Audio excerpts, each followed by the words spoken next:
Everybody, it's Chad with Nobody Else's Auto. It is 7 o'clock Sunday evening, time for Sunday night live chat, more Sunday night shenanigans. As always, we are live on two formats, both Facebook and YouTube, so we'll give everybody a few seconds to get their notifications and know that we are live and up and going, and we'll get started here very soon into tonight's live chat.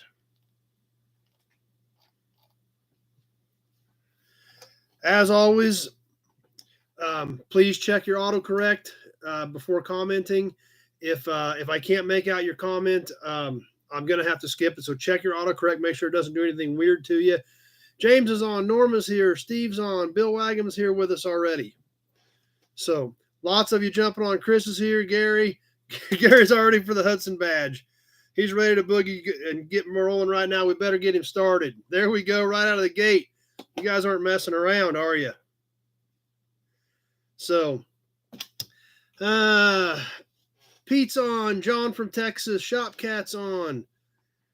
So it looks like we are on with, we're on with Facebook as well. So we'll see if this thing is going to cooperate with us tonight. As always, Facebook's usually kind of a problem, but we got to work with what we got. So that's what we're going to do. Sam's on with us too. No comments popping up yet on Facebook. So we'll see. We'll see if it's working or not. See, Dan's on. Lori's here with us. Great group jumping on, getting ready to get rolling. But like I said, as always, please check your autocorrect. If I can't make out your comments, I will skip it. Trolls, obviously, I'm not going to acknowledge them just because they can't get enough attention from their mommy. Doesn't mean that I'm going to give them any attention. You guys are great about making sure they know they're not welcome here. I appreciate your support on that stuff. And as always, if you are on the Nobody Show page on YouTube, the Nobody Show page on Facebook, I cannot see those comments.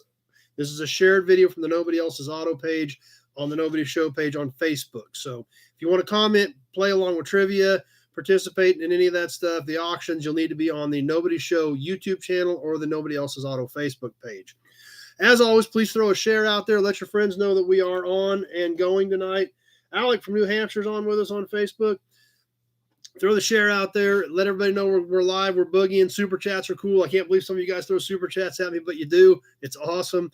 Glenn from Minnesota. Bill Alderman's here. Randy's on with us. Pete, awesome video. Bill says hit the like button. Lee from New York's here. Kevin L's on with us as well. Scott is on Facebook. Spain Howard's on Facebook with us. Glad you guys made it over on Facebook as well. And Jeff from Canada on with us. Jay from North Carolina has got some guys on Facebook tonight. We'll keep our fingers crossed that it holds in there. Jason's here with us. Jason, you're already behind. They're already demanding the Hudson Badge, so we're already ready to go. Randy's on. My dad's on Facebook. Dennis is here with us. So anyway, one thing we want to talk about right out of the gate, this is Memorial Weekend. We please remember why we are here and thank all those veterans and everybody that gave the ultimate sacrifice to let us be here and do what we do. Look here, we got help. Yeah, you decided to make your presence known. Get off the keyboard. You can't be on the keyboard. That causes problems. So please hope everybody have a safe Memorial Day weekend, but don't forget the reason why we have Memorial Day. So we always want to keep that in mind. Yes, Gray Kitty, you're here. I think everybody knows that. Here, say hi to everybody. There's Gray Kitty. Say hi. All right, let's see. Get off the keyboard. You and keyboards aren't going to work out too well. Rico and Jess are here with us. Yes, they're saying hi to you too. Yes, they're saying hi to you too, goofball. So anyway. Pete, awesome video on the funeral procession. Thanks, Pete. That's one of those things. Get off the keyboard. Oh, great. I don't know what you did now, but okay. I've got you back. Okay. Bill Alderman, the Farewell video, Cruising the Eternal Road. That's exactly right. And Doug and Joe Prayer on with us from Oklahoma, Auburn Cord Duesenberg Factory. Can't wait to see them in a couple weeks. Glad they're on with us. You always hate it. You never want to have to do that, but it's inevitable. I mean, two things, death and taxes. It's going to happen. We lost Rick way, way too early. there's no doubt about it. We had a ton of fun. We did a lot of Meekums. We did a lot of car shows. We had a blast. And that's why when the family, like I said, obviously I'm pretty good friends with them. They asked me to shoot those clips and put something together for them. Couldn't have been happier to do it. I was glad that it came out well. It's just something you don't want to have to do, but by God, I figured, you got to do it. We're going to do it right. So it was a great time. I'm glad you guys enjoyed the video and liked what, the way we did it. A funeral is a celebration of life. And that's how I felt that it needed to be done. That's why when they asked me to help shoot it and stuff, I was thrilled to be able to be part of it. It was, like I said, you never want to do it, but if you're going to do it, you want to do it right. And, using his Caballero was an outstanding choice. But like I mentioned in the comments, I just wish I'd had a picture of the funeral director's face when he was worried about taking flowers to the cemetery. And I told him everything's already under control because we already had the fireworks and the cooler of beer loaded and ready to go. So we had it all under control for him. But like I said, if you haven't seen that video, and I know on Facebook you haven't seen it, hasn't been shared to Facebook yet. It's just on YouTube. But we had a great procession with the car club. Rick's twin brother, Randy, even did a burnout for us. So when I was videoing, I seen him come around the corner and I seen him stop. So I figured he better do what I hope he's going to do. And he poured the coals to that 57 Chevy with a 572 in it. And, because that's what Rick would have wanted. So, and I know it's, you guys didn't know him, but it was important for me to be able to do that and do it right and honor him. And I think that was probably the best way we could have done it. So, but anyway, I'm glad that some of you guys enjoyed it. A lot of you had very kind comments on that video, and I do appreciate that. It means a lot to me. It means a lot to the family, that you guys were very supportive and very, very kind in your comments about it. But it's going to happen. There's no way around it. So we wanted to do it right. And like I said, it was a celebration of life. That's how we treated it, because that's what it was. So anyway, thanks. I appreciate everybody's support on that. And the family we put that together, and the family said, go ahead and make it public. Let's let everybody see it. So I'm glad you guys enjoyed it. And I appreciate the kind words of, on all of that as well. So definitely got some comments popping up here. Dawn from Nashville's on with us. Let me get caught up here. Nikki is actually on with us on YouTube. Rick's daughter, Nikki, is on with us right now on YouTube. So, the family was the one that said, go ahead and make it public and let's share it with everybody. So, Nikki's on with us right now. So I'm glad she's on with us, and she's seen your guys' comments and kind words. And I know that means a lot to them as well. So, let's see. Eloy made it. I'm getting a little bit behind here. I'm probably going to miss a few of these, but, that's, that's, like I said, I kind of got off on that, but I wanted to cover it because I wanted to thank you guys for your kind words and your support through all of that. And I know the family appreciates it as well. Eloy liked the 57 Chevy. That was actually Rick's twin brother, Randy. The 57 and the 59 were both Randy's. And the 57 Caballero obviously was Rick's. The 65 Impala SS convertible was Rick's.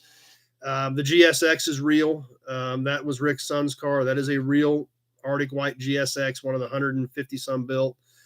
And then, of course, the Cadillac CTS is a V car with 5,000 miles. The Trans Am is a Ram Air convertible. I think I got most of the cars covered. I may have missed one, but I think I got most of them. So Zach's on with us as well on Facebook. Frank's here.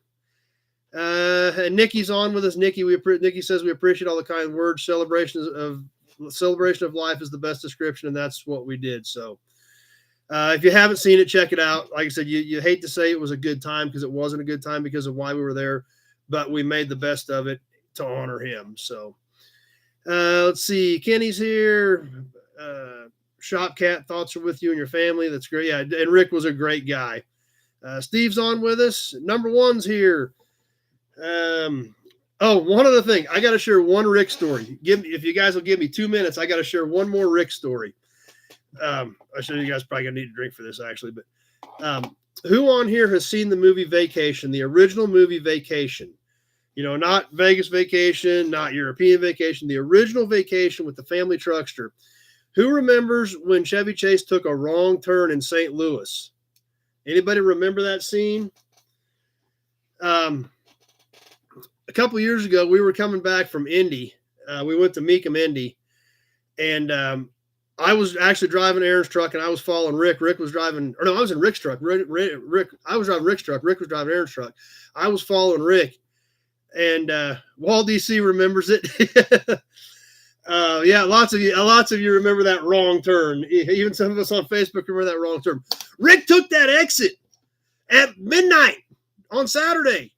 It was that exit, or it was one off, because we ended up in the same neighborhood at midnight on Saturday night coming back from Indy Mecum. We had both pickups were full of gas pumps and signs that Aaron and I had bought. And I don't know if it was that exit or one off, because we ended up right in that same neighborhood at midnight on Saturday night. That was interesting, to say the least. So, but like I said, that's the stuff that sticks with you. Those are the memories that we have.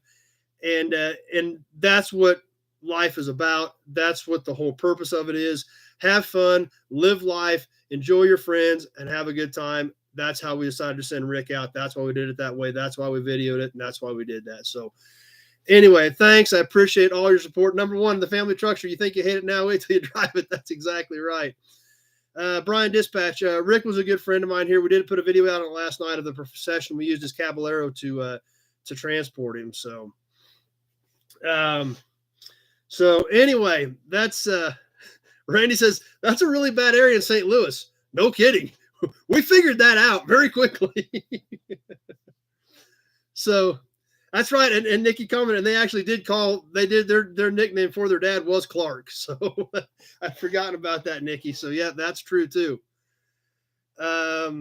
No, we didn't. We were absolutely not at the Warner Brothers lot in Hollywood. I can guarantee you that, number one. We were in East St. Louis at midnight on Saturday. We pulled out of Indy about 7 and headed straight back on Saturday night. So that's right, Nikki. Take the pics, do the things. That's exactly right. Jason says he used to live about 20 minutes from there.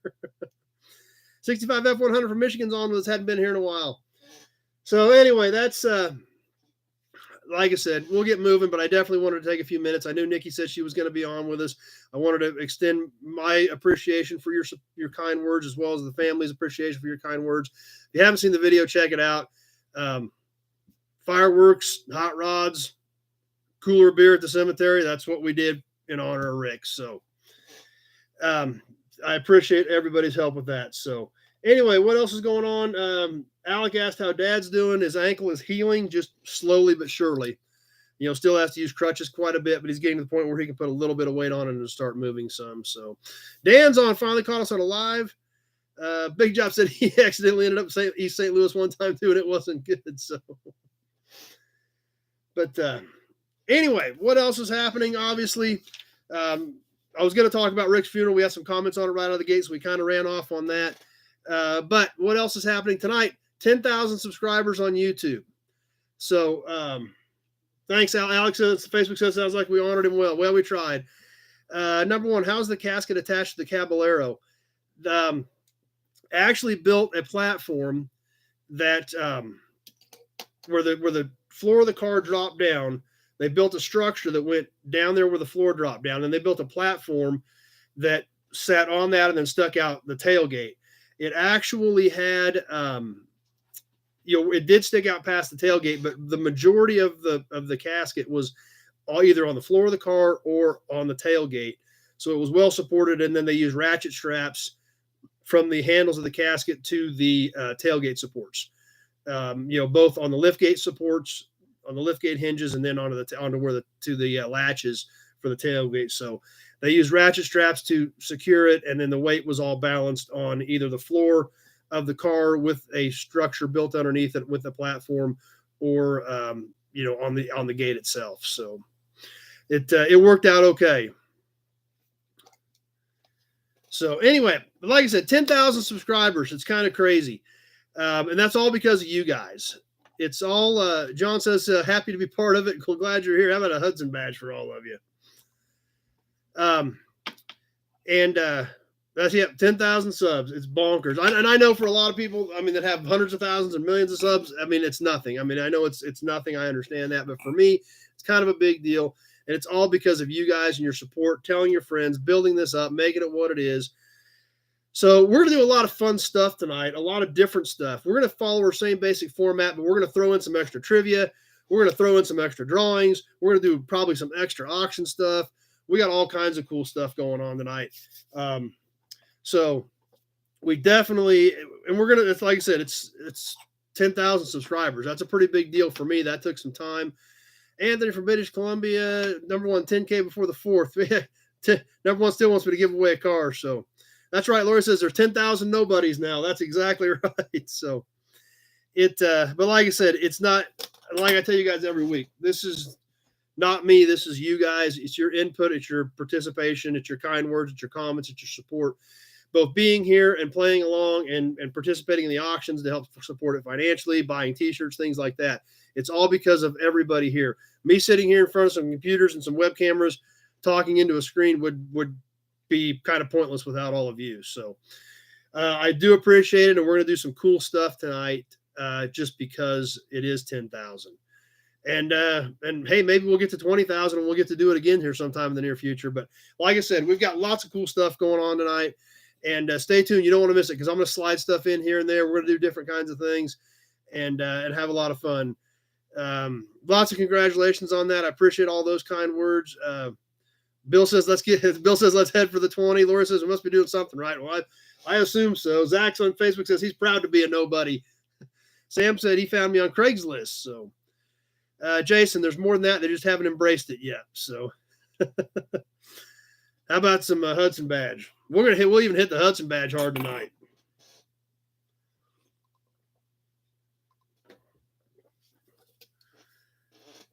But anyway, we're going to, like I said, we'll do a few things a little bit different than we normally do. But we're going to do one badge tonight because we're going to mix in some other stuff. So we'll have some slight changes, but we'll have nothing big. But we're going to mix in some other stuff. McLovin wants to be a moderator. I've never really used a moderator, McLovin. I mean, you guys have been great enough about running trolls off that it hasn't really been an issue. They jump on here and then they just get blasted by everybody else, and that is really pretty much taking care of them. So, and you're going to get some of them no matter what you do. So I appreciate the offer, but so far we haven't had to do that. John says he'd rather be a nobody than a somebody. So anyway, lots of comments popping up. Brian Dispatch, if gas doesn't get cheaper by the time he has to come out and get his Buick, he has to burn his deposit on auctions. Yep, I'm just on tap water. That's all I got to drink. Number one is tap water. I do appreciate it. I do appreciate the comments, but there's been a lot of them coming in, and I probably have missed a few. I apologize if I've missed you. So anyway, as far as what we're going to mix things up tonight, Glory wants a classic car story tonight. Eloy, no trolls on this Nobody Show.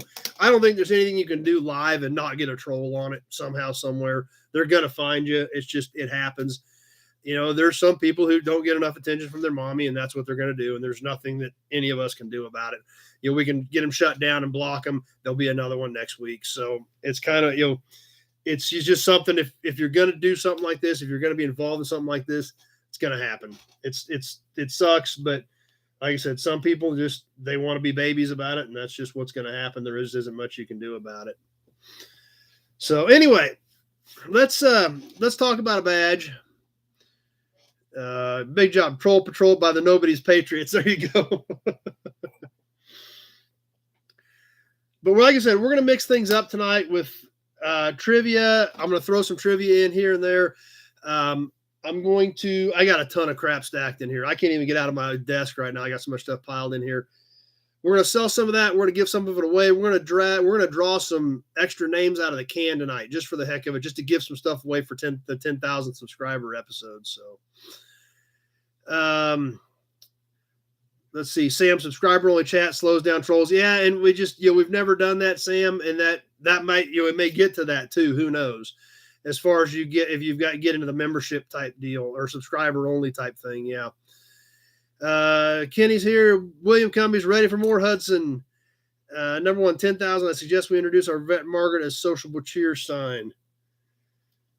How about some more Hudson Badge? I'm going to try to keep you guys up on this tonight. So, and I guess, before we get another question, because we always get it about every other week, why the Hudson Badge? Time to take a drink when we flash up the Hudson Badge. So whether you're drinking water, beer, whiskey, pop, whatever, that's when it's time to take a drink. So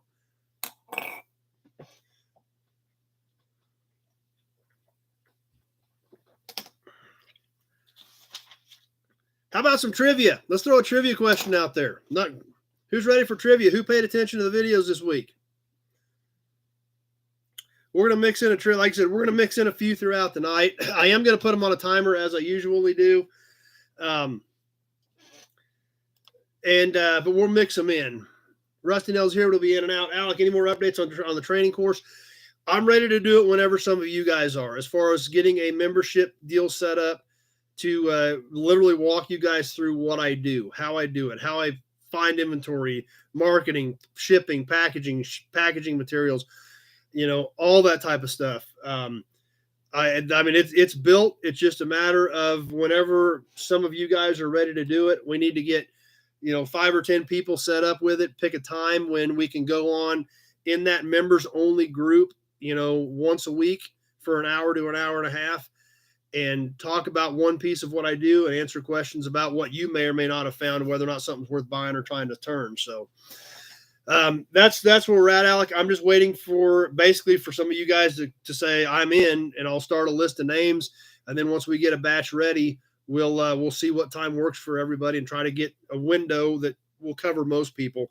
And then once you're in that membership group, as long as your monthly fee is current, you'll have access to all the videos. So if you missed it and you had a question about shipping, you can go back and watch some of the shipping videos later on. So,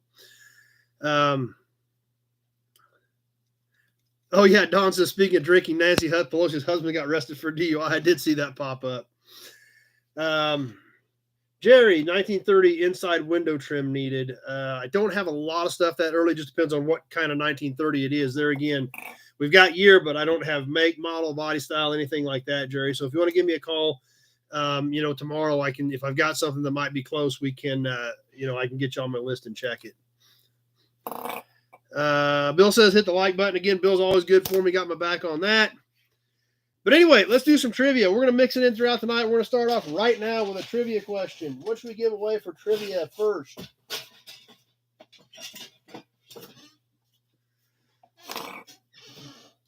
The first trivia prize tonight. You're going to have 2 minutes on this one. And once I finish reading the question, you will have 2 minutes to answer. I hope you guys caught up on the videos today. Number one, how many people that you asked to call during the week actually call? It varies. It just varies all the time. Sometimes every one of them, sometimes none of them.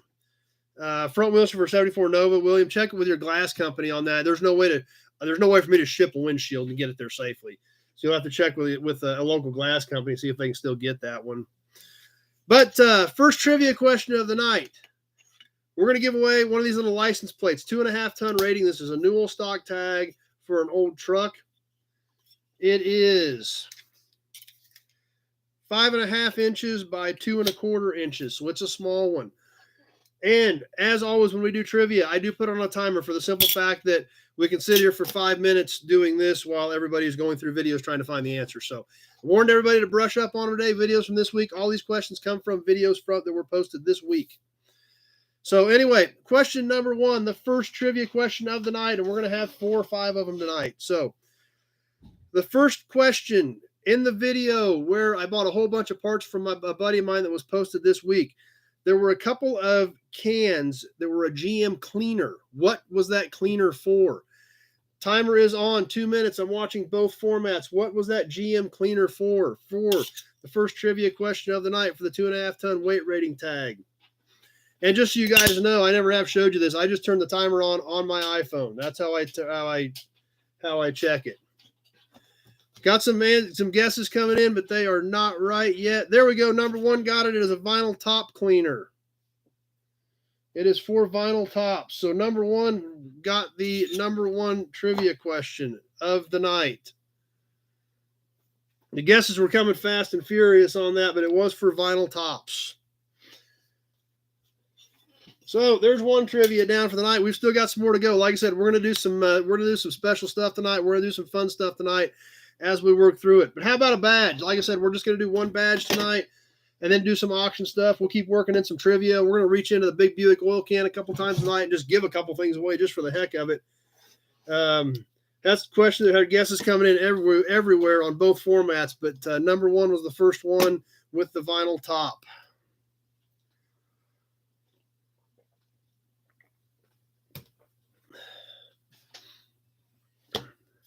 Did I say badge? There's that badge. But the badge we're going to look at tonight, it's kind of a mixture. We usually go real early and then up a few decades. This is right in the middle at 1950, and this is a great badge. I've had this one for a long time. I actually came off a car that I bought, a parts car that I bought about 15 years ago, and I saved it. Number one says he's going to win them all tonight. So he's been laid up this week, so he's been watching all the videos. Said, ask away. But the badge, and this is, like I said, this is a great badge. This is a 1950 Chrysler Windsor front hood badge. This is definitely a statement piece. This goes right on the very front tip of the hood. It is V'd because it went on the front of the hood. It has this big, enameling part. I mean, this is a big enamel badge on this one. Just the center part, the Chrysler part, is 2 1/4. Doug wants to win something. We got lots of chances coming up. So I bought this car about 15 years ago as a parts car, but I saved this piece off of it. I parted the car out and kept this. This 1950 Chrysler Windsor. Everybody digs this thing. This is 1950, so this is definitely newer than Airflow. But this is a little over 2 inches just across here. Overall, tip to tip on the wings, not counting the V part of it, it's 11 inches across there. So it's a good size piece. Now, this one's not for sale. This one I'm keeping. We're going to auction off some cool stuff here in a little bit, though, that is going to be for sale. So, but this one is part of my personal collection. Like I said, one thing about it, it's just Windsor. Like other 50 Chryslers just had a Chrysler script. This appears to be like a Windsor only piece. So, but I mean, it's got like a sunburst around the Chrysler badge. These are, I'm calling them wings the way they have these serrations in them out here. So it's a cool piece. Yep. We've got some cans tonight, Doug. We've got cans, toys, emblems. We even got a tester tonight. We got a tester we're going to auction off tonight. So, but like I said, this is a great piece, and like I said, not a very common piece. There's probably some Ford badges in there tonight yet. So, this is the one I grabbed for tonight. Since we're just going to do one, I kind of shot it right in the middle and went with 1950. You can obviously see why I saved this one. When I picked the car up, I was like, yeah. In fact, when I bought the car, I was like, I knew that this was not going to be for sale. And that was 15 years ago, before we were even doing this or doing a lot of badges. I knew I wasn't going to get rid of this one. So, still has the mounting pins on the back, had 4 studs. Obviously, you can see all the embossing in there as where all the stamping was done in the metal. So, it's a cool piece. It's got the little flag or the little tabs, like the little pennant on the edge of the Chrysler. So, was Windsor the biggest Chrysler that year? I think it was. No, because I think Windsor was more of a base one, but I'm not sure. I don't know Chryslers of that era extremely well. But I bought the car or the badge. Yeah, that's part of the reason I bought the car was for the badge. I will admit to that. So, but it's a cool piece. There's no doubt about it. And Alex says it has great color. It really does. Actually, it's in great shape, and that's the nice thing about all this enameling. Is in really, really good condition. So, but that's what I've got for the badge tonight. And thought I'd share that one with you out of the collection because it's such a cool piece.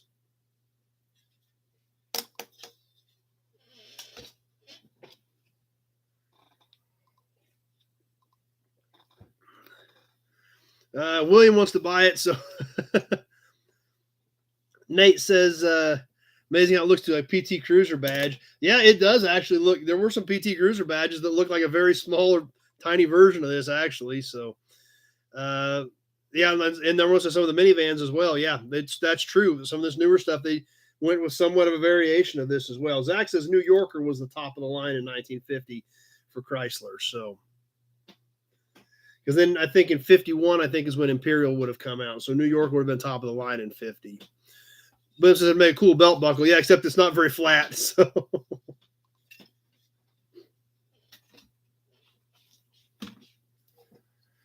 Rusty Neal says there's no dents in it. No, it's not too beat up. It's got a couple of little ones. There's one right here. There's one little dinghy in it right there.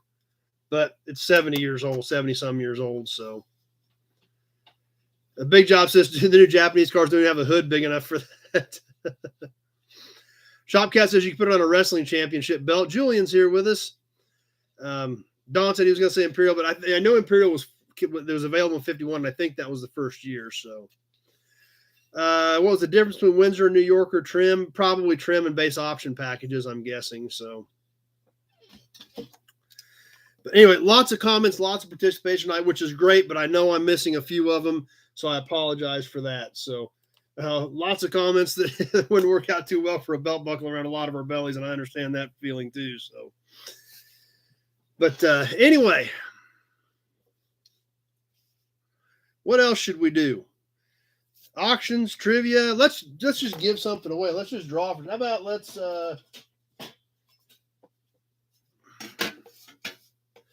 Don restored a 63 Imperial. He said that thing was huge. Yeah, I bet that was a ton of work. Like I told you guys, we're going to just grab a couple of names out of the Big Buick can tonight just for the heck of it. So let's do one of those. And then we may do some trivia, and then we may do some auctions. We're going to just, like I said, tonight we're going to have a good time.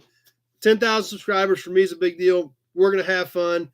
That's right, Jason. I said giveaway. We're going to draw anybody that's in the raffle as of right now, like I posted earlier today. We're just going to draw a couple of names out of there throughout the night and give away something extra. And that will not affect your chances for next week. Your names will go right back in. However, you can only win once tonight. So if I pull the same name twice, then we're going to pull another one. We'll start off with a 1967 Kansas license plate. This is blue in color, has a little bit of surface rust and a little bit of peeling. You know, the back's pretty clean. So number 2367 EW was Ellsworth County. Really nice blue color on this one. William's thirsty. Jason says it's party time. There's the Hudson badge. Alan, for a time, there was also a Royal that was a lower level than the Windsor. Okay. So lots of Chrysler information there again, thanks to you guys. Your guys' participation is what helps all of us. So I'm just going to grab the Big Buick oil can and grab a name out of it. Anybody that is in the raffle at this point has a shot at this one.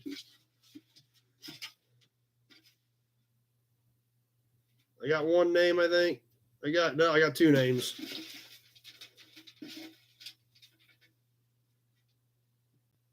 Here, I got one name.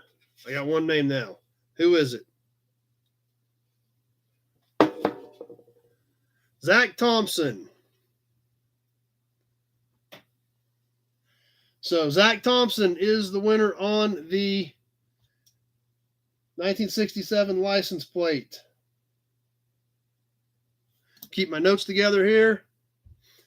Got Australia on with us. Derek from Perth, Western Australia on with us.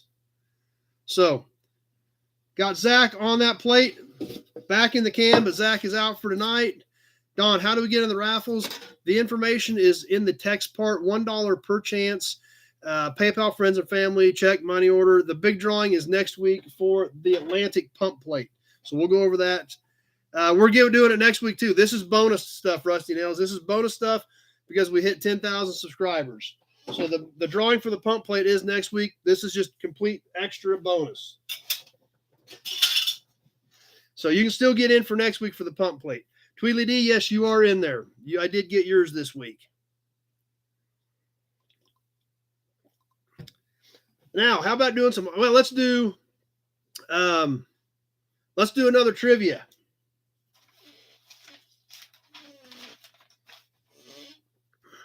No, I don't have Cash App, Don. Big Job. Yes, I got yours today, Big Job, as well. We'll go through all that here in a little bit. But yes, I got Big Job and Lee's did get here today in time. I checked it at 5 o'clock today, so I did get yours. You're in there. Big Job's thirsty. Trivia question number 2 for tonight.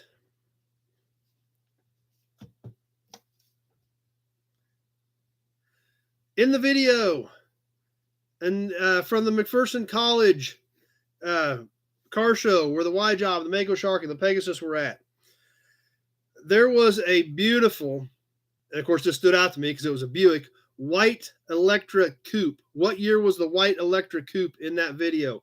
Keeping an eye on both formats as always. This is the second trivia question of the night. What year was that white Electra coupe? We are on 2 minutes. I'm keeping an eye on things as we go here. And Jason got it. Jason was the first one with that. It was a 1964. Jason was right on top of that one. It was a beautiful 64 Electra coupe. You were close, number one, but just off by a hair. Do not have Zelle, William. All I've got is PayPal as far as electronic payments. PayPal, like I said, or check, money order, Western Union. Some people throw $10 in cash in the mail and send it to me. So, oh, we didn't even pick out the prize for that one yet either.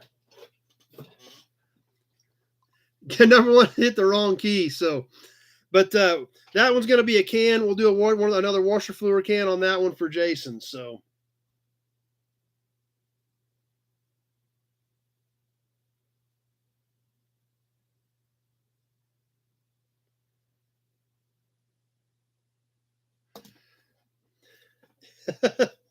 All right. Like I said, we're going to do a lot of cool stuff tonight, and it's going to change. We're going to mix things up a little bit as we roll along here. So anyway, let's see.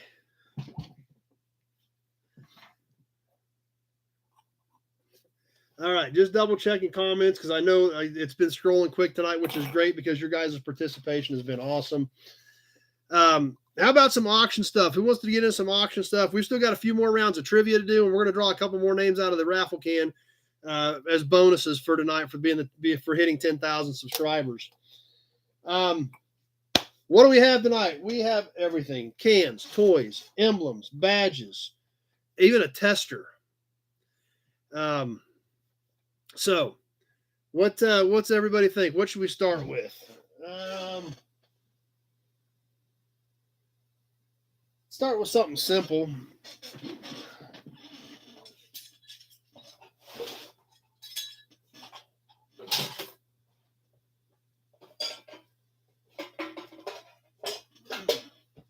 All right. Shopcat says, what kind of tester? It's an old, I don't know if it works or not, but it's a super cool old sun tester. And it's a smaller one. So we're going to do it here in a few minutes. So stay tuned. Let's see where it's trying to keep up with comments here. Alex ready for emblems. Zach says cans with Diamond T badge. Don't have any extra Diamond T badges. We're going to start off with a can just to kind of get rolling. We're going to give you guys another Hudson badge as we get Boogie in here.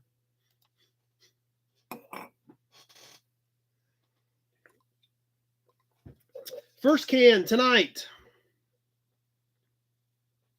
Got to keep my notes up because if I don't, I'll get you guys all mixed up as we move along here. As always, please remember when I put this on a timer. No, it's different. It's a different tester than yours, Jess. I'm putting it on a timer. We're going 2 minutes at that point. I will announce when we're a minute into it and a minute 30 has passed. And between that minute and minute 30 mark, be thinking about your max bids because we've got what we have found about an 8 to 10 second delay on the time from what you guys are seeing to what my timer is. So when I announce we're at the between a minute and a minute 30 mark, be sure to be thinking about your max bids because once I announce it's sold, it's not fair to the high bidder to change that. So please remember that as we work through this tonight. You guys are great sports. We have a ton of fun. and I know it works out really well. So thanks for playing, everybody. Let's do some cool stuff. Let's add some neat stuff to your collection. Starting off with a Haviland Texaco can. This is a metal can. Top has been cut out. Big job. The only show in town nobody's and remembers people who nobody tells somebody loves you. Tweedly D wants the Imperial sign. Well, we'll find out next week who's going to get the Imperial sign. But this Texaco Haviland, really great colors. Nice gloss on the front of this thing. I don't know if you guys can tell or not, but this thing has a great shine to it, even though the top's cut out. Sebastian's on with us. Just getting ready to start auction, Sebastian. Instructions on the back. I've got Alec at 15 on the Haviland Texaco. Don, auction, same payment method as raffle. Correct, Don. Check, money order, cash, PayPal, friends and family, whatever works for you. Doug digs it as well. I've got Alec at 15 on the Texaco Haviland. So we'll go ahead and get this. We've got this one rolling. I've got Alex started at 15. I've got Lee at 20 on the Texaco Haviland can. Let's go ahead and get this on the timer. We are live on the timer. We'll start with Lee at 20. Zach's in at 30. And like I told you guys earlier, this is what I'm doing. I'm just watching it right on my smartphone. So that's what I'm using for a timer. And that's why I announce it. Minute has passed, minute 30 has passed. Zach at 30 on the Texaco Haviland. Satisfies all car manufacturers' warranty requirements, meets or exceeds the most demanding specifications. So all kinds of information on the back that nobody pays any attention to anyway. But regardless, good looking can, nice colors. I don't know if you guys can see the sheen on that one yet or not, but it looks pretty good. So nice piece. Like I said, other than the top's cut out, but then you can use it for pins or whatever. So bottom still intact. Zach at 30 on the Texaco Haviland is where we're at. Rusty Nelson says, looks like my phone's wet. No, it's actually got a screen protector on it, a real fine, thin glass screen protector. Alex back in at 32 on the Texaco Haviland can. 1 minute has now passed. Be thinking about your max bid. I've got Alec at 32 on the Texaco Haviland. As we're ticking down on this one, 1 minute and 15 seconds has now passed. We've got 45 seconds left, so time to definitely be thinking about those max bids. That's right, Jason. Texaco Haviland is not for human consumption. So make sure you don't drink this. You can drink with this, just don't drink the Texaco Haviland. Alec at 32, a minute and a half has passed. We're winding this one down. If you're going to get in, it's time. Down to the last few seconds, 20 seconds left at this point. I've got Alec at 32 on the Texaco Haviland. 15 seconds left, 145 has passed. 10 seconds left. I've got Alec at 32 as this one is just about wrapped up. Pete at 34. Zach at 35. Zach got it at 35 at literally the last second. Holy cow. And then Alec was at 36. So that was, wow, there was a lot of sniping going on there. But Zach was the one that Zach popped up at 2 minutes when I hit stop. So I had Zach at 35. So let me get this noted.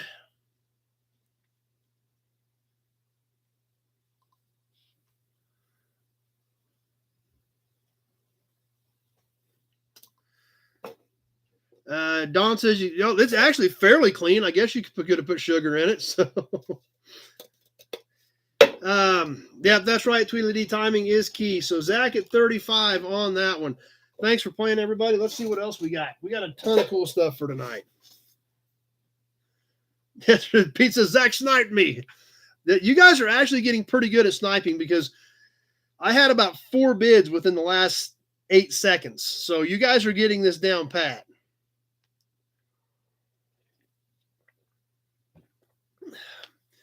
William's about ready for a car show in Kentucky in July. How about some Hudson Badge? Okay. What else we got? Let's see. Let's do...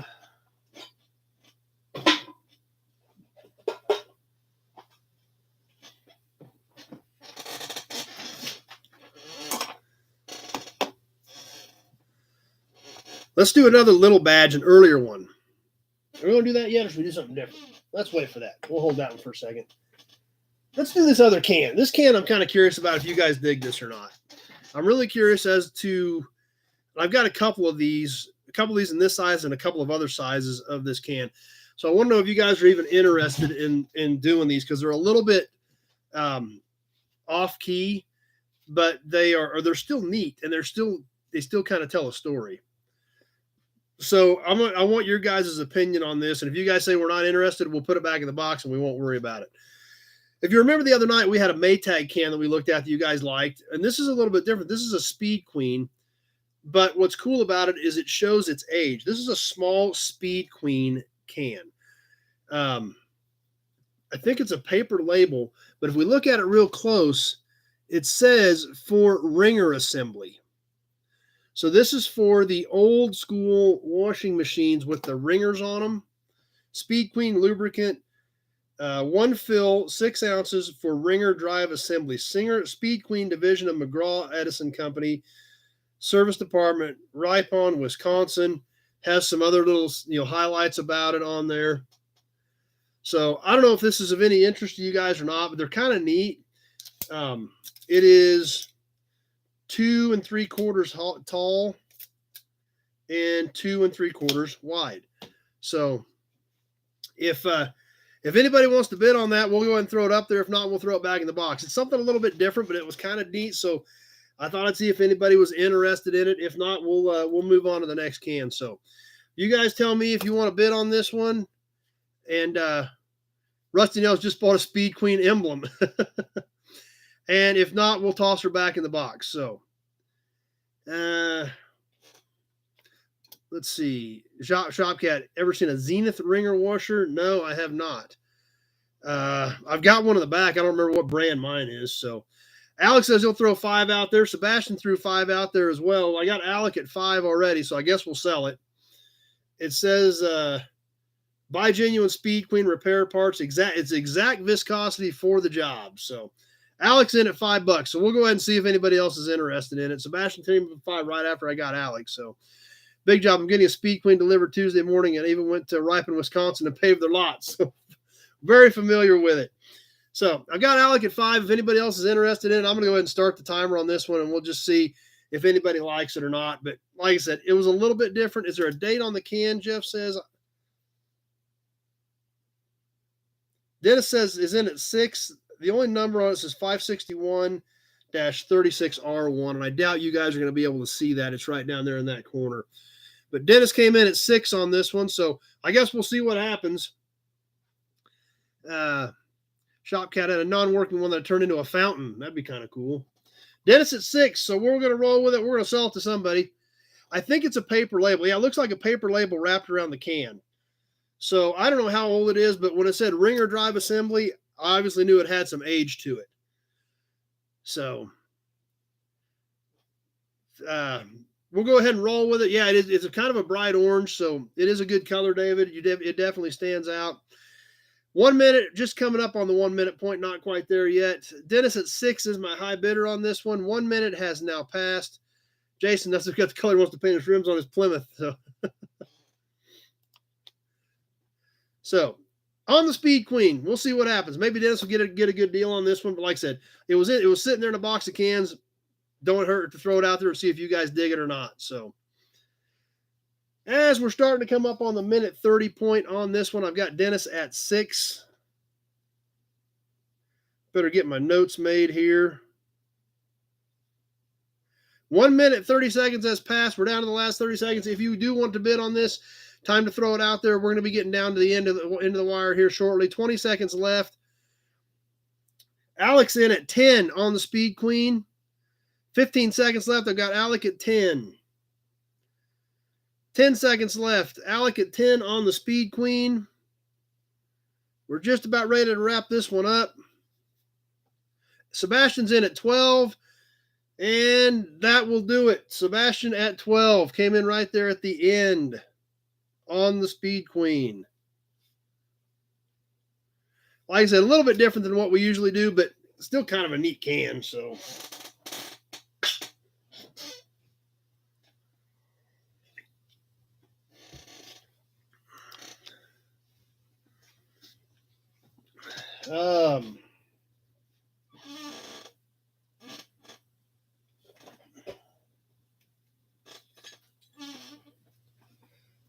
Let's do a Plymouth Badge. How about a little Plymouth Badge? This is an earlier one, but it's got some chipping to it. Let's get things reset here. This is one of the late 20s, early 30s era, smaller ones. Some chipping in the ship's sails. We can see the ship here. The blue around the Plymouth still looks good. This is kind of a rectangular piece. William, the can lasted longer than washer and dryer. Screw mount on the back. This one is 1.5 inches high. So this is a smaller badge. 1.5 inches tall. 1.25 inches wide. Alex in at 25 right out of the gate on the Plymouth Badge. So neat piece. It lays pretty flat. It's bowed just a little bit, but not bad. But like I said, other than just some chips in the ship's sails here, but a cool piece. I've got Alec at 25. Hudson Badge says big job. There's the Hudson Badge right there. Pete, anybody on here know a good website to research Briggs body tags? That I don't know anything about. If anyone knows how to look up a Briggs body tag, might let Pete know. But anyway, Alec at 25, starting us off on the Plymouth Badge. We're going to go ahead and put this on the timer. I'm going to make my notes here so my sheet is current. But Alec at 25 is starting us off on the Plymouth Badge.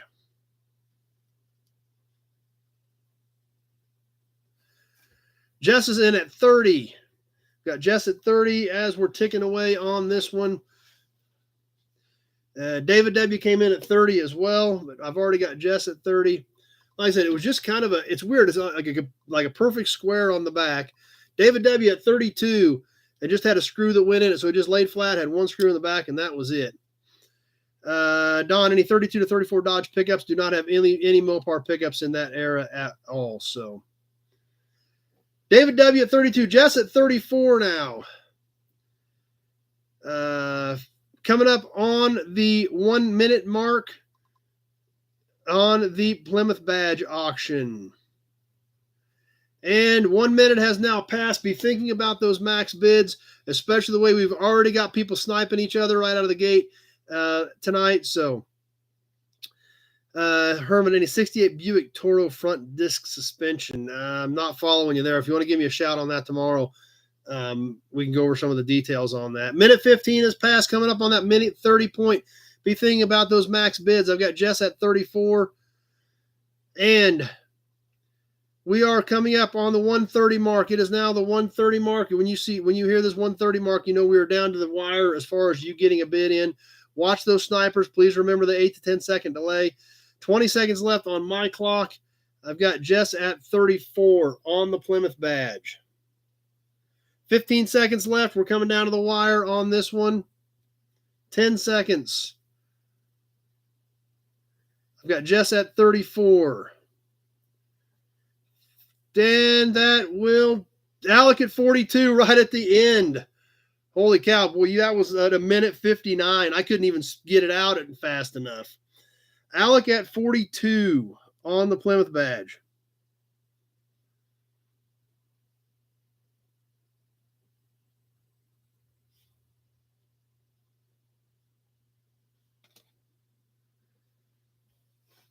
So that does that one. Don't worry, Jess. We got some more cool stuff coming up too. So, like I said, I got a lot of cool stuff tonight. Don't even really know where to start. Don't know how much of it we're going to do.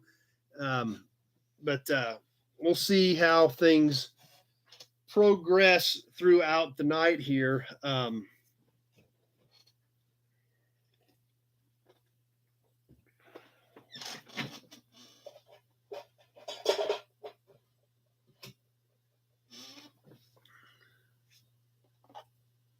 Every nice snipe, Alex. Yeah, he kind of got that one slid in at the last second. But I mean, that's what I'm seeing tonight. You guys are getting this thing narrowed down and nailed in pretty good. So,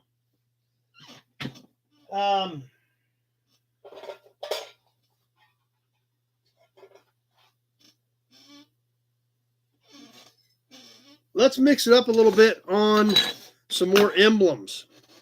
And like I said, some of this stuff, there's some higher dollar stuff and some stuff that I try to keep more affordable for you guys. And that's what we're trying to do with some of this. This is going to be a 2-for-1 double shot emblem package for the Pontiac fans out there. So what we've got is a badge. This is like off the Tempest, like off the hood. And this is like off the grill off of something. Not this one, I'm not even sure what it's off of. We're going to sell these as a pair for any Pontiac lovers out there. The Pontiac is about 10 inches long. Maybe I'll show you it's about 10 inches long. On the Pontiac. Sebastian's in at 15. Alex in at 20. By a little over half tall on this one. The Arrowhead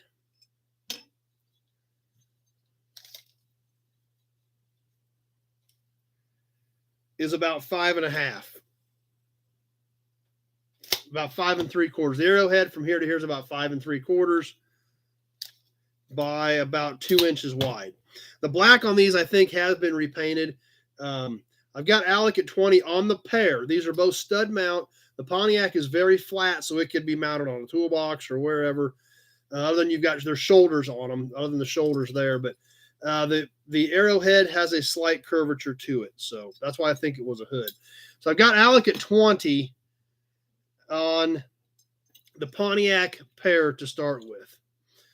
Number one, full-size Pontiac grill badge or mid-size side trim. I think it's a full-size grill is what I think, but it's not marked. I didn't mark it when I took it off, but it's been on the shelf for years. So anyway, I've got Alec at 20 on the pair of Pontiac badges. We're going to go ahead and get this on the timer. We are live right now on the Pontiac pair of badges, the Arrowhead and the script. Alec at 20 is my high bidder. As the clock starts ticking down, let me get my notes caught up here so I keep track of these auctions and who's buying what.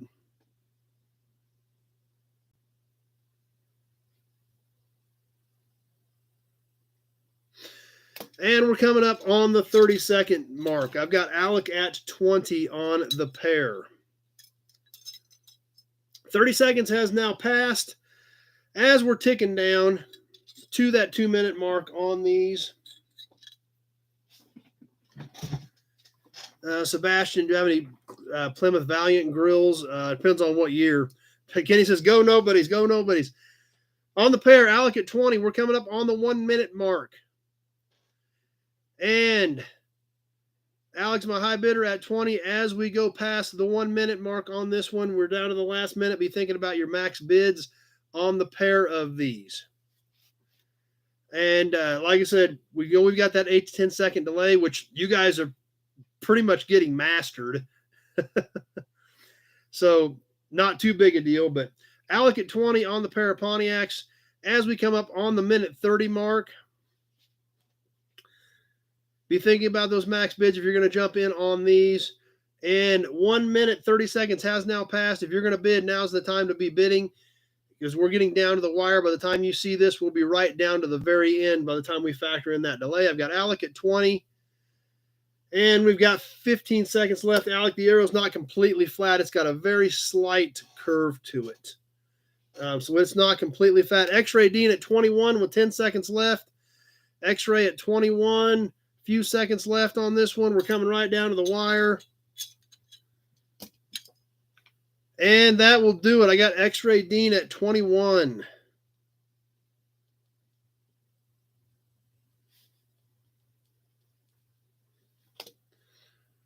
X-Ray Dean at 21 on the plane. How they came in at 24 right after that. So just a hair late on that one, Alec.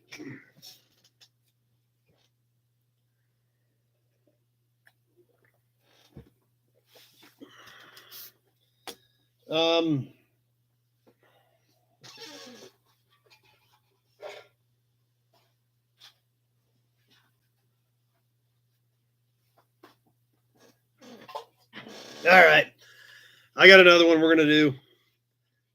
And I was thinking of Jess when I pulled this out. This is kind of a neat piece. It's a little bit cracked up, but it's kind of cool. We're going to do another ornament. This is a bigger one, a little bit bigger one. Appreciate that, Alex. That's what's so great. Everybody on here, even when they get sniped, is a great sport about it. And I can't tell you guys how much I appreciate everybody, playing along and being such a great sport. And even the guys that get sniped are congratulating everybody else. So that's but there again, that's what's so awesome about this whole group. So the next piece we're going to do, this is kind of neat. And I know somebody's going to get excited about it. But a little bit bigger piece for a Nash. Who likes Nashes? We got a Nash badge. We got a Hudson badge too, but so we're going to sell the Nash badge. Kenny says they say nobody's are good sports. Yep. The Nash, this, like I said, it's a little bit bigger. You can see I'm holding up. It covers a good chunk of my hand. It is 5 1/4 across the back. Number 1 at 18 on the Nash badge. This is a little over 5 on the diameter. So it's 5 inches. Pieces you can eat dinner off of. I know it's only 5 inches. You wouldn't eat a lot of dinner off of it. Just like OMG. Like I said, the lens has some hairline cracks in it. You can definitely still make out the Nash logo and the script in it. It is not flat. It does have a slight curve to it. It was mounted on a trunk. Alec at 30, Jess at 35 on the Nash. So I got Jess at 35. Rusty Nelson's going to be his new cereal bowl. Well, it's actually got a slot in the bottom, so it wouldn't hold very much milk. It does have a metal plate on the back holding the plastic in. It had 3 mounting screws. So anyway, Jess at 35 on the Nash badge. So we're going to go ahead and get this one on the timer. It is a cool piece. Like I said, it does not mount perfectly flat, which makes it a little tricky. Of course, I mean, you could shave a little bit of that off and mount it flat as well. Decent chrome on it. The top, the chrome is thin on the top. The sides still look pretty decent. But Jess at 35. David W. says it's a cool piece. Jess says it's beautiful. So let me get my notes caught up. 30 seconds has now passed. We got a minute and a half left on this. Alex coming back at 40. Alex playing hardball with Jess. So I've got Alec at 40 on the Nash badge. Alec is my high bidder at 40 as we're starting to tick up on the 1 minute mark. And ticking down on this one.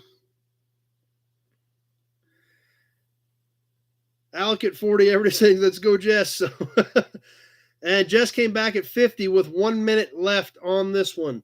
Jess is in at 50. We've got 1 minute left.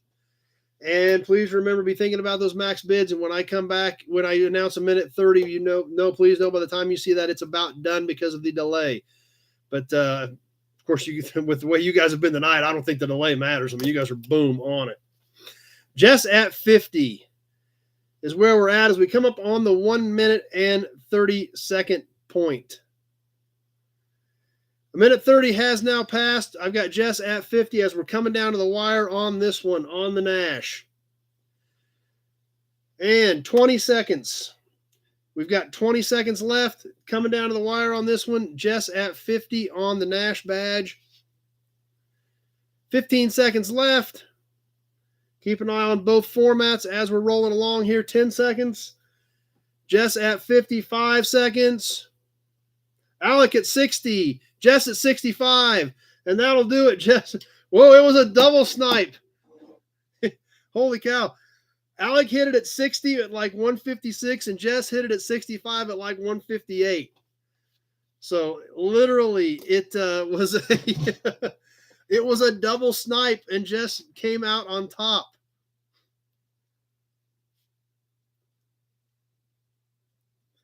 So that was awesome, guys. That's what makes this so much fun. I mean, that was literally boom, boom, and over. Boom, boom, overtime. Like, wow. That's right. Shopcat put it best. 2 bullets in the air at the same time. Alex says, congrats, Jess. Appreciate that, Alec. That's great playing along. Yeah, Jess was ready. She wasn't going to get beat on that one.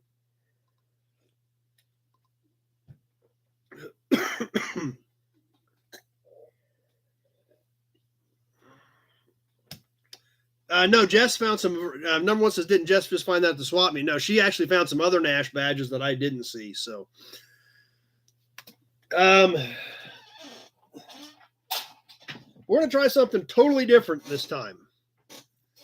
Brian Dispatch says, good shooting, Jess. Yep. Zach, nice snipe, Jess. At least if they thought Alec had it. Yeah. We're going to do something totally different. We're going to look at this tester, and I'm going to see if anybody wants to bid on it or anybody thinks it's cool other than me. So, we're going to do this tester. To start off with, I have no idea if it works. You're getting it as is. Don says, remind me to never bid against Jess. Alex said he almost went 65. Yep. So Alec was thinking the same thing. It's we get that many bullets in the air, I'm going to have to start ducking at this point. So that's right. Bill Halder says like a double barrel. So we're going to try this. We've never done anything like this at all. I like this stuff. I dig it. I've got the big machines. I've actually got a big early machine, and I even got a machine from the 90s just because I kept it for display purposes. Just as Alec is pretty sneaky with the little, I don't know, was that little devil horns on that little emoji or whatever. So, but that's why this is so much fun, guys. Like I said, no idea if this works. It is being sold as is, as a memorabilia piece only. I'm a big fan of these because I love to display them with cars. What we have here is a Sun battery starter tester. This is the iconic old silvery blue Sun battery, was it a battery starter tester, amps and volts.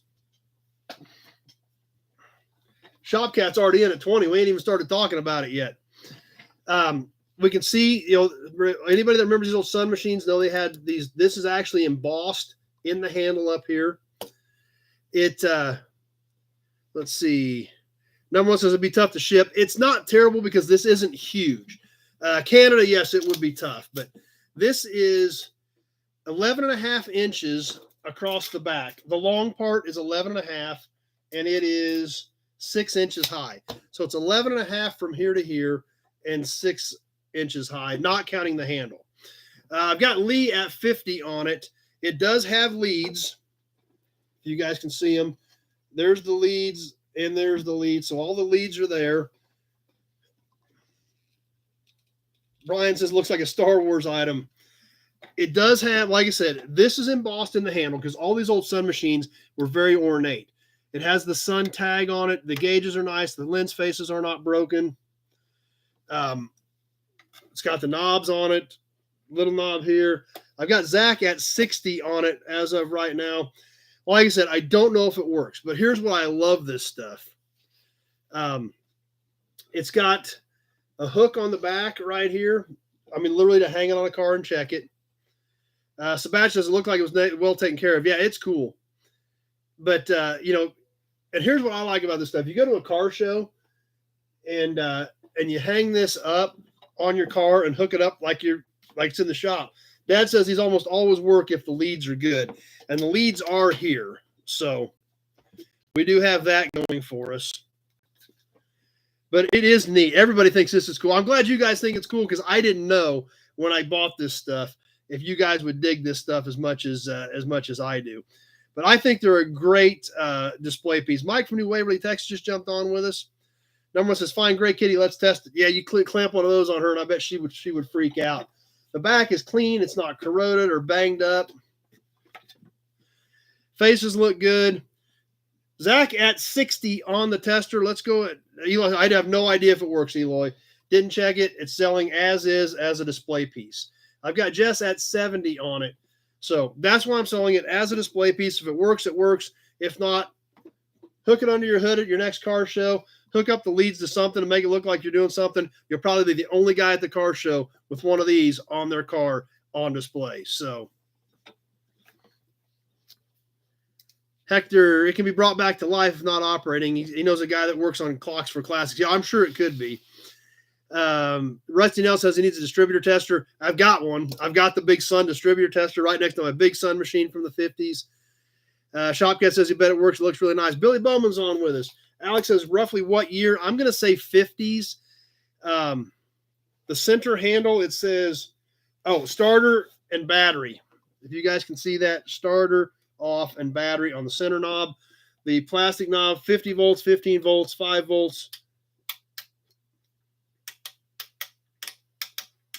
So I'm going to say 50s. The reason I'm going to say 50s is the Big Sun machine, my Big Sun machine that I've got on a cart with all the gauges on it. Sebastian at 90 on the tester.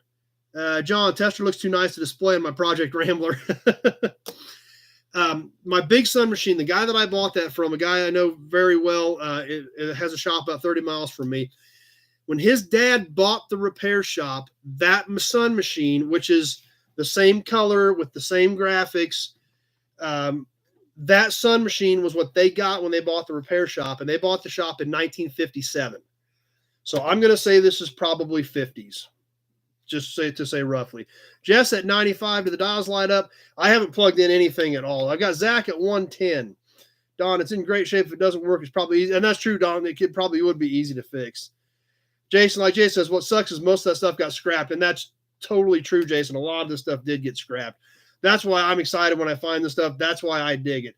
I got Zach at 110. Let's go ahead and put this on the timer. We are live now on the last 2 minutes. Zach at 110 is my high bidder on the Sun tester.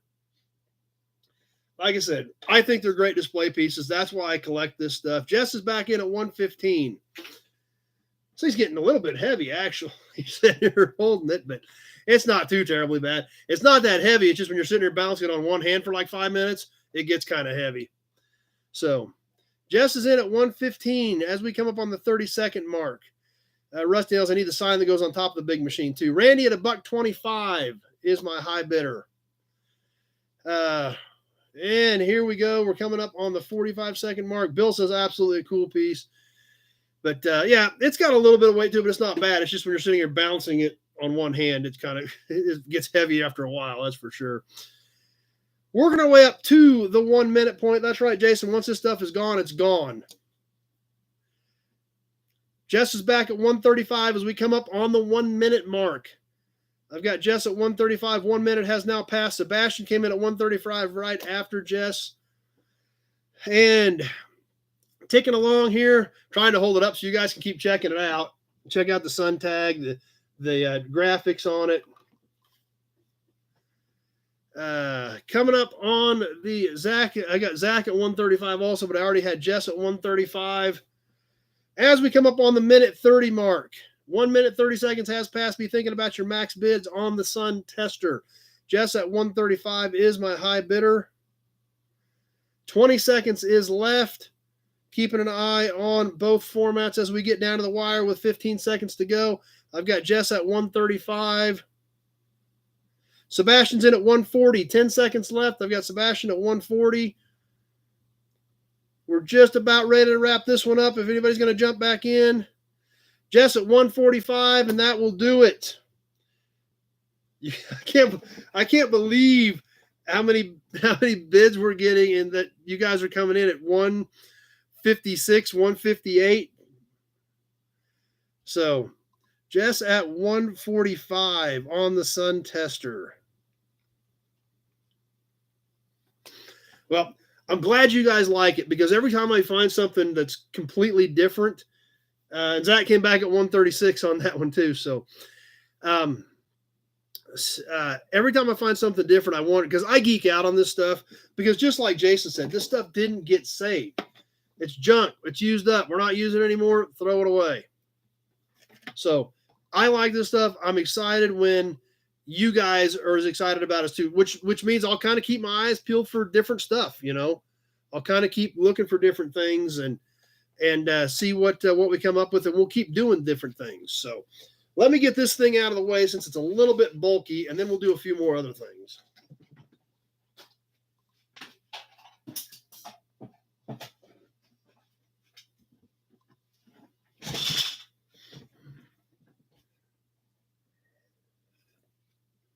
Zach even says, great win, Jess. That's there again. That's what's so amazing with this entire group. We have so much fun.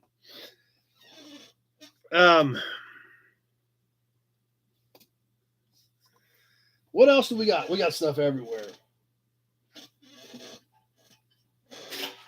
Well, we did a Plymouth Badge. How about we do another Plymouth Badge?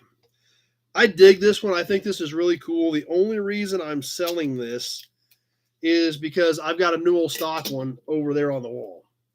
So this badge I actually had pulled off and saved it. And Rusty Nelson says anything old Mopar's a hit with him. So I actually had this one saved in my keep pile. Don says he ain't even going to try to bid against Jess now. I had this one in my keep pile. Alec wants a toy. We're going to do a toy next, Alec. How about that? The toy is right here, right beside me, so the toy is next. But this one actually, like I said, I had kept this one. I had it saved. But then I found a new one. My new one is right over there on the wall. So this one, somebody out there is going to add to their collection.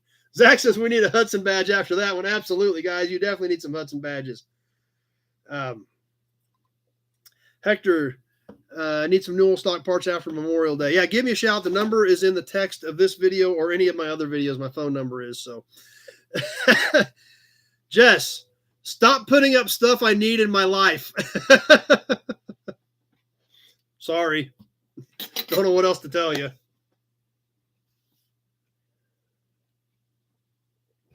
But this badge here, this is a great piece. 1942, and I think it's a 42 only. An early 42 because it's chrome, Plymouth trunk badge. These things are great. Like I said, if I didn't have a brand new one over there, this one wouldn't be for sale. Don says, I'm selling the junk to you guys and keeping the gems. Well, if you think this one's junk, Don, I don't know what to tell you. I know. And I got your LOL on there. I know you're just giving me a bad time. Bill at 21 right out of the gate. Rusty Nails at 25. I ain't even got done talking about it. So, Jess, I'm not going to get the steering box rebuilt tonight. Alec at 40. Jason says we're killing him. Alec at 40. Lots of bids on this thing right out of the gate. So let me get you the dimensions and everything. I've got Alec at 40 already. I got a lot of other bids coming in, but I've got Alec at 40. This thing is, Mr. Fry says 300 rupees, whatever that is. This thing is 7.5 tall. So this is kind of a statement piece. 7.5 tall. Pete at 42, Zach at 60 on YouTube. And it is 2.5 across. Zach at 60 is my high bidder. Tons of bids coming in on this thing, but Zach at 60 is my high bidder. Great chrome, couple of dents. But like I said, this mounted right on the trunk, so you had to be able to see it. It's got a little whammo right here. It's got a little whammo right on the side of the ship right here. It's kind of pushed in a little bit. Don says, it's far from junk. I knew you were just giving me a bad time. So, Jason, I will gladly pay you on Tuesday for a Plymouth badge today. So, Mo's call from Pennsylvania is on. Zach at 60 is my high bidder on this thing. This is stud mount. It had 4 studs on the back. Back is just like had a gray coating on it. So it's a neat piece. It's got a great shine to it. Alec at 70 on the Plymouth badge. Let's go ahead and get this thing on the timer. And we're ticking away. I've got Alec at 70. Let me get my notes made here.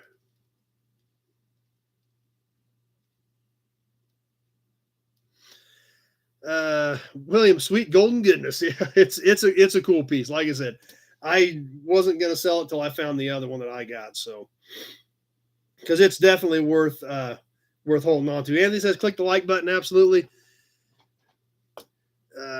See, Alex says Alex bidding against himself. No, I had 60 on Facebook from Zach, and then Alec came in at 70. So I've got a couple bidders on Facebook as well. So, number one, that'd make a heck of a console block-off plate if you're making your floor shift with a tilt column. Jason wants to make a necklace out of it. Rusty Nail says 4 packs of TP and 2 gallons of gas. As we're coming up on the 1 minute mark, I've got Alec at 70, and 1 minute has now passed. Be thinking about those maximum bids. Alec at 70. Shopcat, we need people to outbid Jess now before she defaults on her mortgage. That might be a good point. Coming up on the minute 15 mark, 45 seconds left. I've got Alec at 70. Old school made it. Got COVID. That kind of stinks, but glad you made it. We're able to get on with us for a while. I hope you're feeling better. Johnson's made a cool gas pedal, but it's not very thick. It's not very heavy for a gas pedal. Alec at 70. We are at a minute 30 point. We've got 30 seconds left. You're going to jump in on this one. Now it's time to be thinking about that max bid and get it in there. 20 seconds left. I've got Zach at 75 on the 42 Plymouth Badge. Like I said, this did mount on the trunk. 10 seconds left. I've got Zach at 25. Coming down to the last 10 seconds. Alec at 82. Keep an eye on both formats. Alec at 82. Sebastian came in at 80, but we got beat by Alec at 82, and that will do it. Alec at 82. And then Sebastian and Kenny came in right out of that. Holy cow. 3 bids in the 5 seconds after I sold it. Let's see.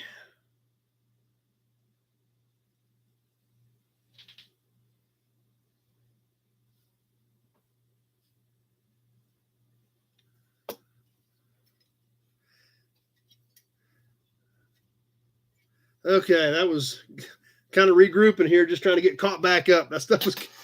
These last 10 or 15 seconds are getting kind of hairy, guys. It makes it a lot of fun, but it's a lot to keep up with. Zach says, "Great snipe, Alec. You deserve that one." So that's right, Bill. Stay in U.S. currency. That's what we got to do. All right, you guys want a toy? We got another toy this week. I love mixing this stuff up with cans and emblems and plates and everything. It's a lot of fun. So let's do a toy.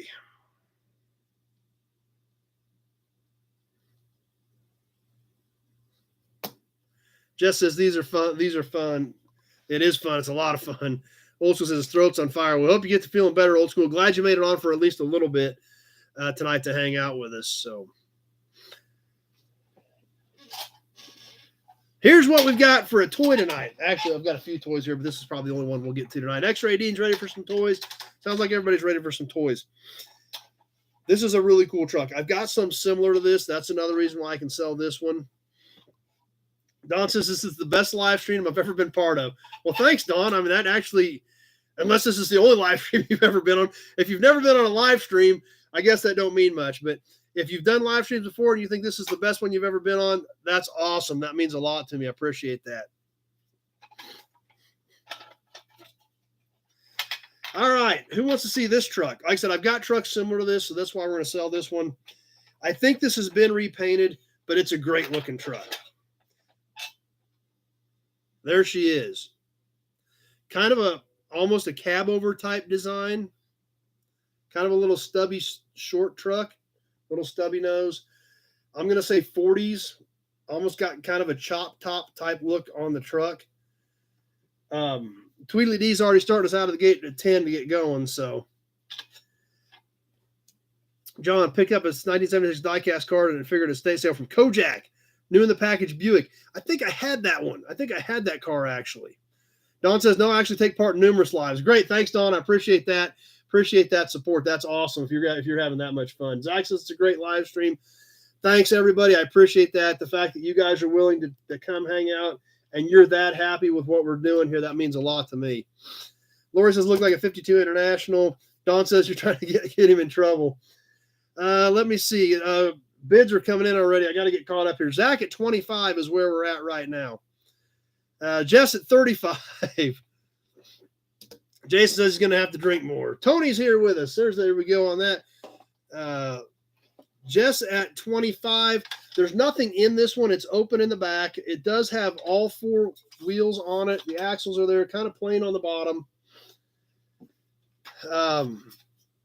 Like I said, the grill is cool. I think the red and the green has been repainted.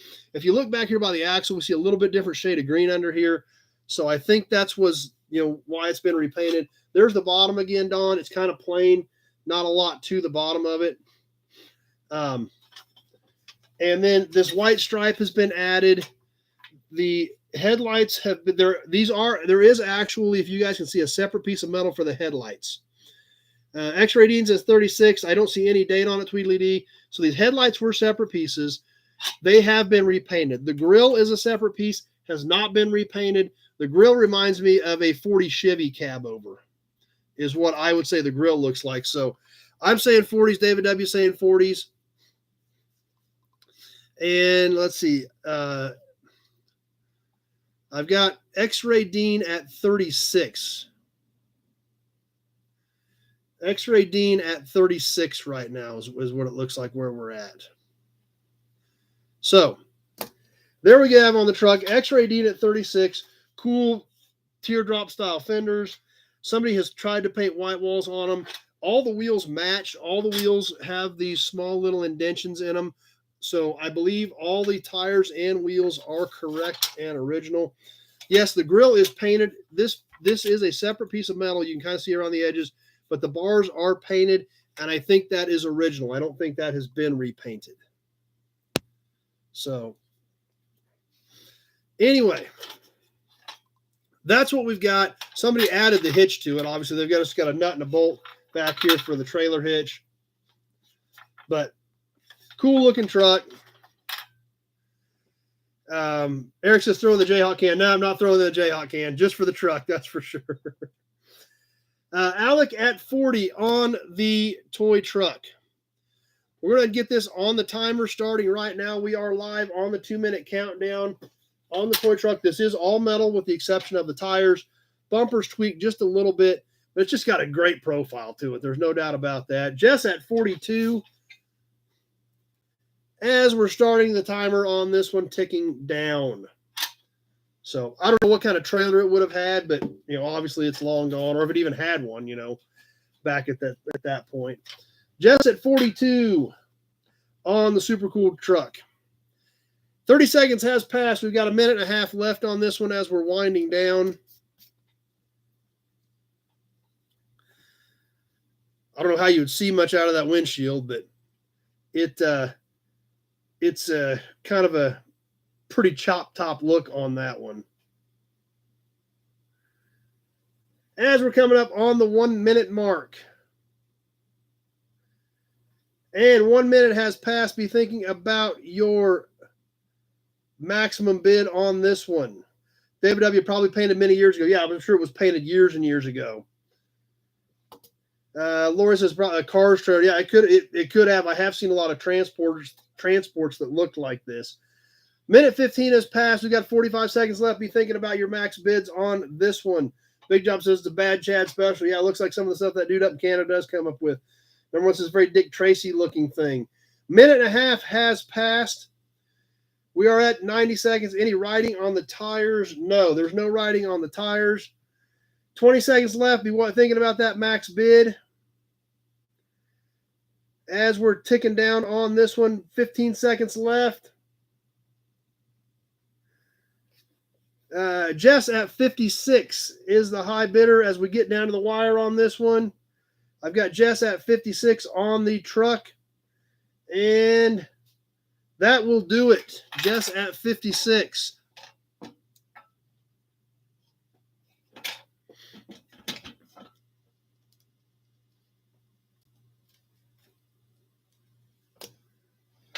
So, all right, let me get this one out of the way.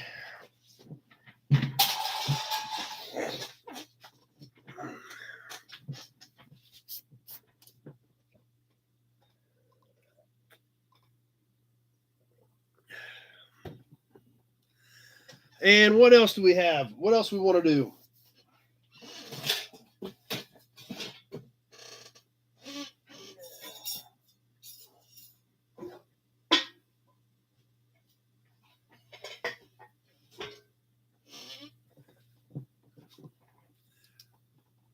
Or we Zach says Jess is on her game for sure. Alex says good win, Jess. We want to do a few more. Are we done? You guys tell me. I got junk scattered all over here. We could sell for the next hour, which we're not going to do that. But I've got a lot of cool stuff laying here to keep working through. So, but we haven't done a can in a little bit, so I think we ought to do is slide a can in here. I'll polish this one up a little bit.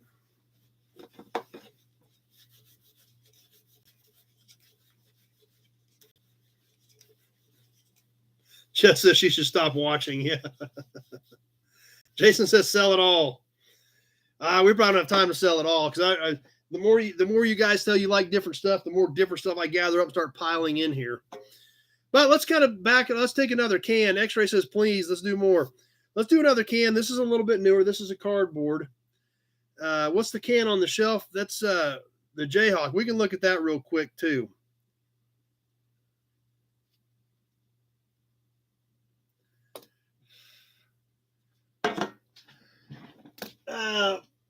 Not selling this one. This one is not for sale. This is out of my personal collection. These are extremely difficult to find. This is a local can to me. It's Jayhawk oil. It was Salina, Kansas, the Kent Oil Company. You can barely make it out. The Kent Oil Company, Salina, Kansas. Jayhawk can. These are scarce. I'm happy to have this one. The back is a little toasty, but the front with the Jayhawk still looks pretty decent. Top is punched on it. And so it's a great piece. These are very, very difficult to find. Like I said, I'm happy to have one in this condition for as hard as these are to come by. So, no, Norma, I just grabbed a gray shirt because I didn't have a gray up there for a while. I do not have the other ones, but I've still got your envelope laying there. As soon as I get them, I'll get it out to you. But so no, this one is mine. But yeah, you had a couple of questions about it, so I definitely thought we ought to share that one and check it out. So,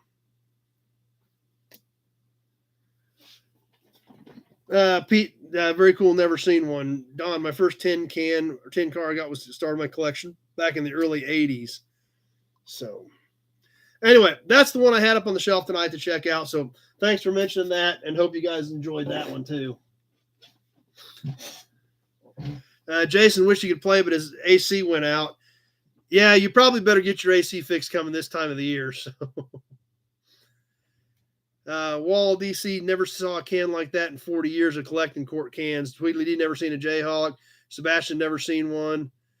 But that's a can I got to find for my collection. They are great. But like I said, I'm glad to have this one. Be prepared if you find one, because these are tough and they're not cheap. So that's but there again, that's good graphics, rarity, especially for as many of you guys that have never said they've never seen one. William, looks like crows in cartoons. Yeah, it does kind of look like a crow in the cartoons. That is kind of what it looks like. So these are pricey. These are rare. So like I said, that's why I'm excited just to have this one that has decent graphics on it.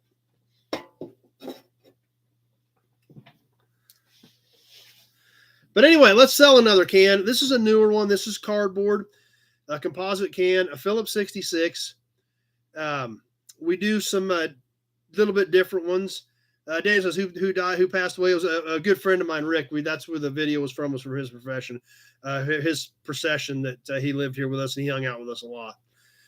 This Phillips 66, it's a silver one. We've done several different variations of these Phillips, but I don't remember doing many silver ones. So that's why this is kind of different. It's punched at the top, but it's the holes are small. Alec, it's got kind of the V shape on it, like a lot of these Phillips do. It comes back and peaks in the top. Has the Phillips 66 shield front and back. So, like I said, it is composite. So it is a, probably 70s era can, but still a decent looking can. Top has a couple small holes, bottom's intact. Alex starting us off at 10 on this one. So, of course, it has the writing on the back, product of Phillips Petroleum Company, Bartlesville, Oklahoma on the back. Bill Alderman came in at 10 also, but I already had Alec at 10. Tweedly D at 20 on the Phillips can in silver. Tweedly D at 20 is our high bidder. I've got some 11s coming in. So Tweedly D at 20, and we are live on the timer. We're ticking down on this one. How about a Hudson Badge? Sebastian, they have the best car to go into the afterlife. Yep, that's true. So, where are my bids at? Zach at 23. I've got Zach at 23 on the Phillips can.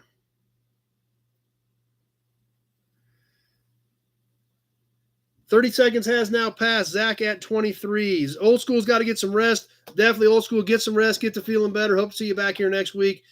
And hang in there. We're all thinking about you and pulling for you. I know it's got to suck, but just hang in there. You guys will get through it, and hopefully you'll be back with us next week. So Alec at 26 on the Phillips can as we come up on the 1 minute mark. That is a sickly looking face, Old School. That's an ugly emoji. So I hope you don't feel as bad as that emoji looks. But Alec at 26 with a minute left, and we're ticking down on the Phillips can. Minute 15 has now passed. 45 seconds is left. Be thinking about those max bids. I've got Alec at 26 on the Phillips.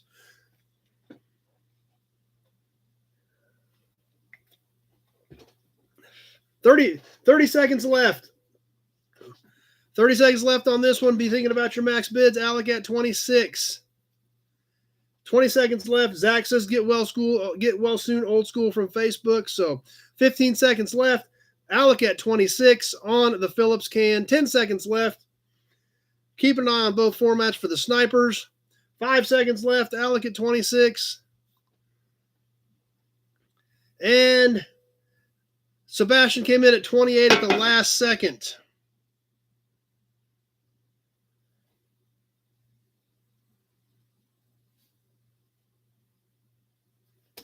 Sebastian at 20, and then Zach came in at 30 right after that. So you guys are getting the snipe down, but there's a few of them are just barely missing. So how about a Hudson badge? I hope you guys in their Facebook are still hanging in there. It's still giving me all these error messages, so we'll kind of keep ticking along and see what we can do.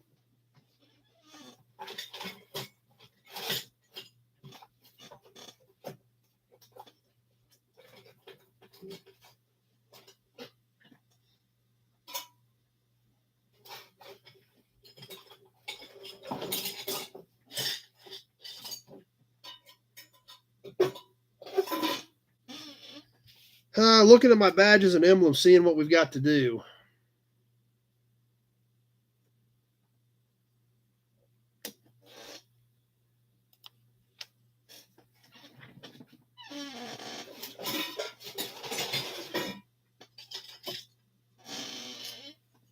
I don't think we've done any forged stuff.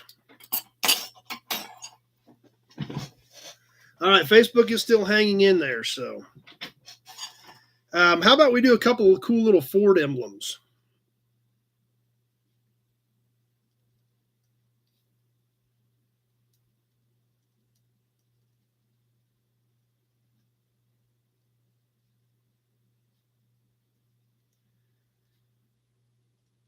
I know some of you guys dig Ford stuff, so.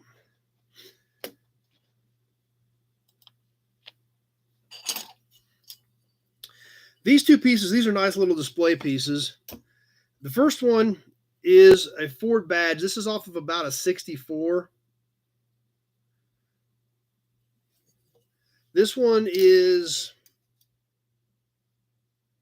5.5 long, or wide, I guess. It sits like this. 5.5 by about 1.1 inches. Stud mounted, flat. This was actually red, white, and blue, just like the Ford badges, where you can see it's faded, where it had the red, the white, and the blue. And I think the outside edge was black around the perimeter. So Alec wants a close-up. We'll see if you can get you guys can get a better look at it right there. Since Facebook changed their format, I can either look at the screen or the comments. So I can't, if I'm keeping up with content, I can't keep up. I can't see the screen. So any of you guys on Facebook, let me know if there is something you need a better look at. Lori says 63. I think this one was 64, but it could be 63. The other badge, like I said, we're going to do 2 of them on this. Alex already bid, but we ain't even done yet. The other one, I think this is a 62. Yeah, 62. I've got this one marked. Galaxy 500. This is a concave badge, like for a glove box door, stud mounted, beautiful piece, bright chrome Galaxy 500. So this is going to be the pair of Ford badges. And I've got Alec at 15 on these. They're neat pieces. Like I said, the Galaxy is not a huge piece either because it's a glove box door. It's 5.5 by about 1 3/4. So that's about where we are on the size on that. So these are both very comparable sized. Sebastian's what year? This is 62 glove box. I think this is 64. Lori said 63, but I think it was 64. So early 60s is what those are. So anyway, Alec at 15 on the Ford badges for the pair. Got any Nova? Not tonight. I don't have any in the box, but we can sure get some of those mixed in for sure. I can grab some Nova stuff for next week. So anyway, that Galaxy barge would be hard to replace. Big Job says a 61 Galaxy has a similar one. Ranger, nothing Ranger. Dodge, Sweetly D wants Dodge badge. There's some Dodge badges in there. Alec at 15 on the Fords for the pair. Let's go ahead and get the timer up on this one. Pair of Ford badges, Alec at 15, and here we go. We are live on the timer.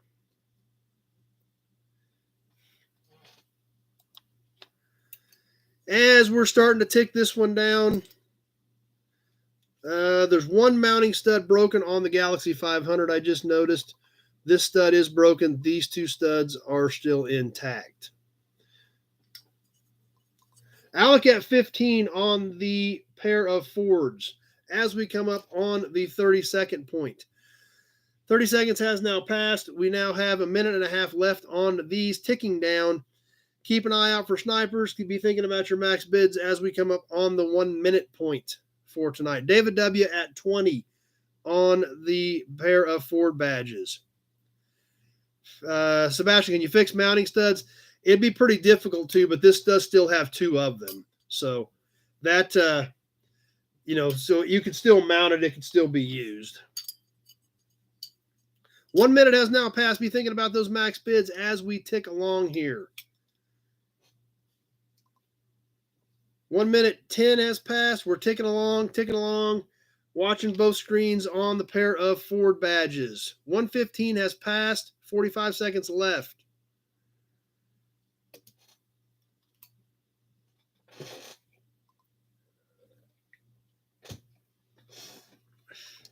One minute and 30 seconds has now passed. We're down to the wire. Be thinking about your max bids.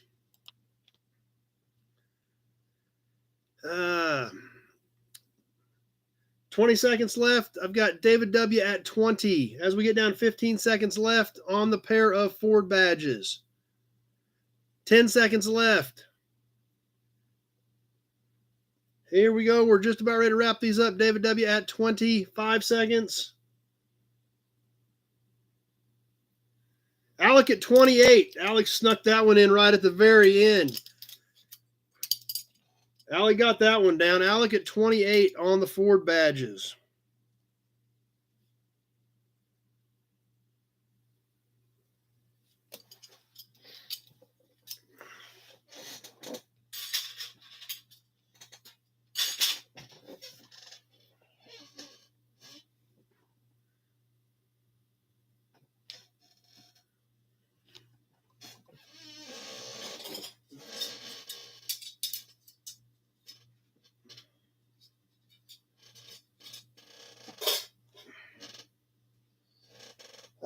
Let's see. What else we have?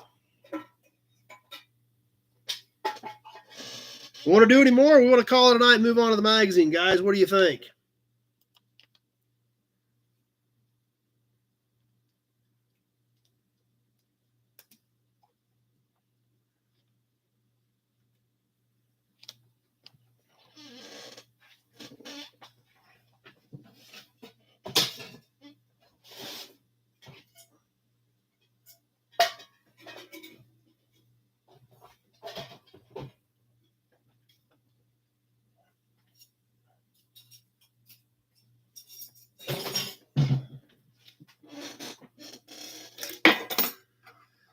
Lee says one more. Everybody says do a few. All right. Tell you what, I just grabbed 2 more things. How about that, guys? How about we do 2 more? 1 more emblem, 1 more can.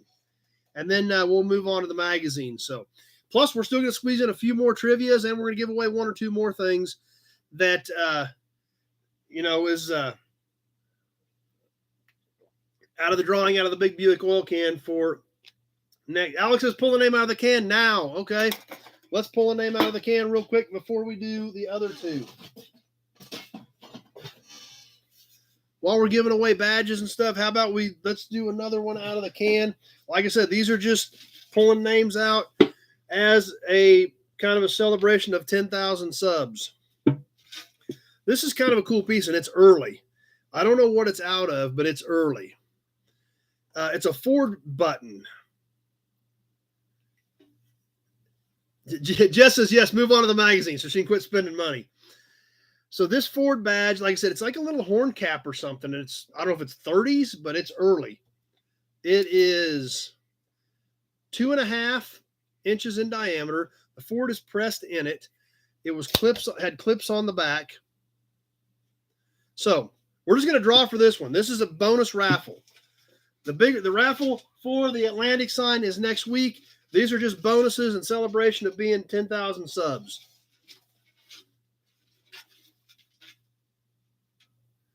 Tweely D says 30s. Okay. Let's see if I got one name here. Sebastian, this is a Bakelite. I don't know if it's Bakelite. It's some kind of an early plastic, but probably. I got one name right here. So let's see who it is. I don't know. Jay says, is it Tractor? It could be. I don't know. It's just a neat little Ford button. I got a name right here. So as long as it's not Zach's, we'll see whose this is. Oh, it's my dad's name, actually. So my dad gets in the raffles, too. So that one is Dad's.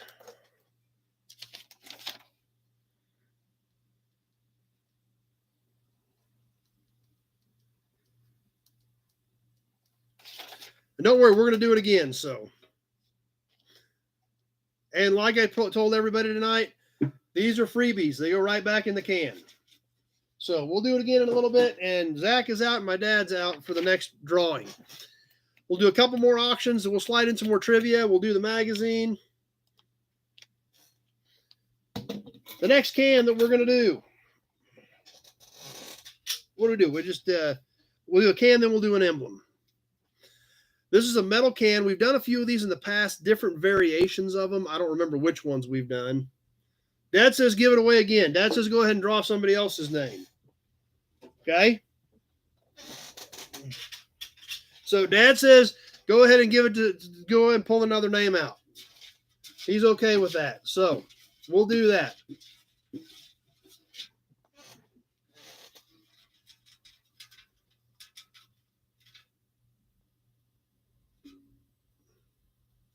Roger's on with us.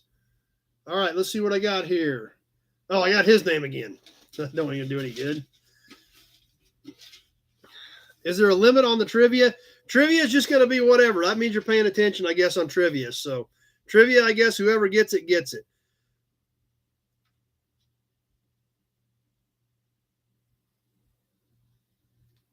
Well, why do I keep getting his name? I got Dad's name again. He bought a lot of chances, but so did a lot of you other guys, so. All right, we got a different name. Big Job. We got Big Job on the Ford button, which is good because Big Job's a Ford guy, so.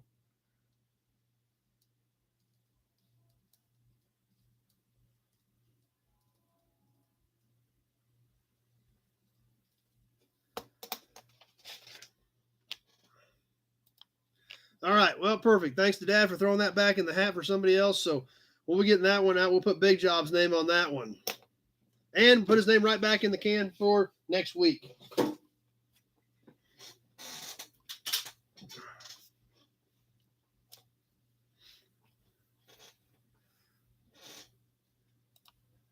Just as we know who's winning the raffle. Actually, yeah, Dad bought a lot of chances, but there's a couple other guys that have just as many, if not more, in there than Dad does.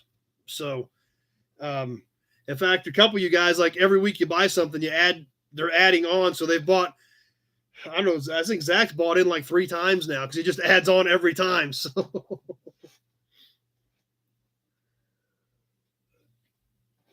but back to the can we're going to give away. Like I said, we've done these before. We've sold a few of these, different variations of them. I don't know if we've done this exact one before or not, but they're really great cans. I like them. I've got some in my collection.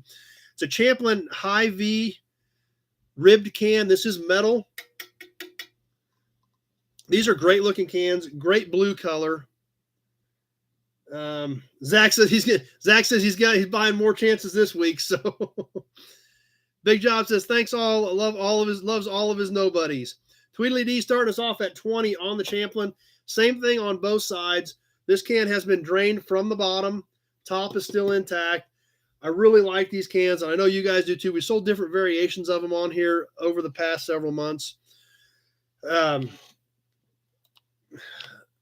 I've got Pete at 30. Kevin says awesome colors. Yeah, these Champlains do have a great deep blue. And obviously the ribbing in it might kind of makes it look like a barrel actually. So good pieces. Same thing on both sides.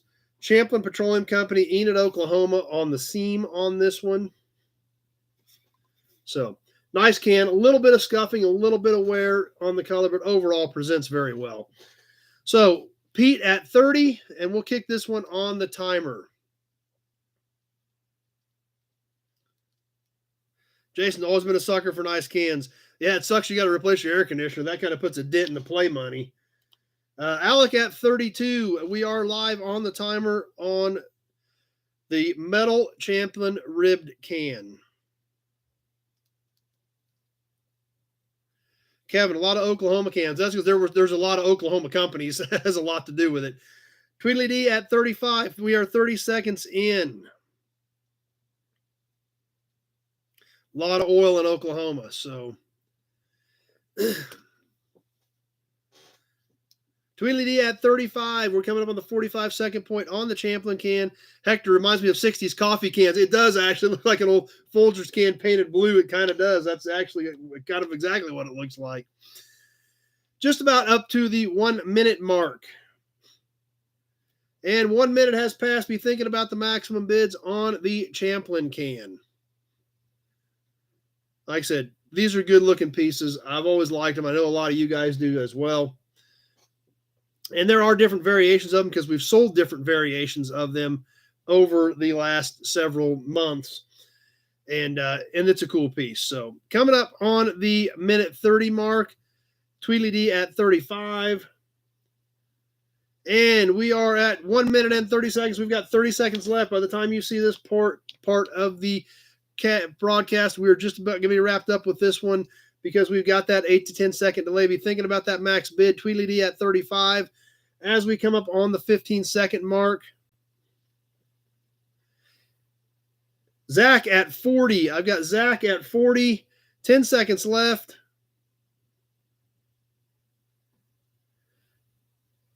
And Zach at 40, and that will do it. I've got Zach at 40.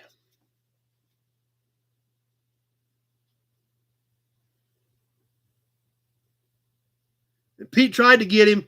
Pete tried to get him at the last second, but it was just a hair too late.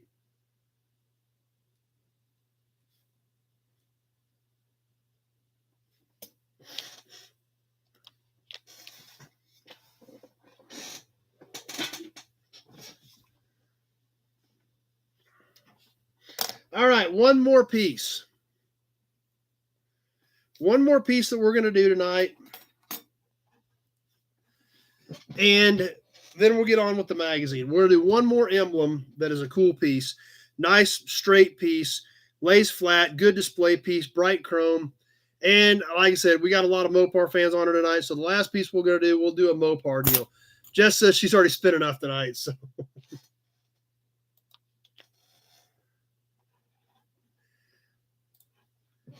let's see. Pete says, congrats, Zach. Tried to beat your own game. The last piece we're going to do tonight, this is a late 40s piece of a Dodge emblem. I think this was a trunk also, if I remember correctly. This is a nice size, not too big, not too small. This is about 6 3/4 in length, and it's about 3/4 high. Nice bright chrome, lays very flat, stud mounted. In fact, still got the nuts on it. Zach says sniping takes practice. You'll get there, Pete. Let's see. This is late 40s Dodge car, I think is what this was off of, if I remember correctly. But like I said, great chrome, nice shine to this one. Alex starting us off at 15. So, like I said, nice flat piece, easy to display, and a good looking piece with nice chrome, especially considering it's about roughly 75 years old. Tweedledee at 20 as we throw this one on the timer. And we're ticking down right now. We are live on the Dodge Badge. Like I said, I think this is late 40s car trunk, if I remember correctly. Not going to guarantee you that, but I think that's what it is.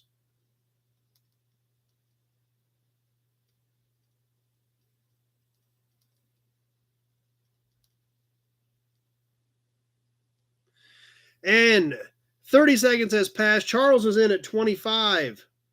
New blood on the Dodge emblem. Got Charles at 25. Then Alec came right back in at 25. Tweedledee at 27 on the Dodge.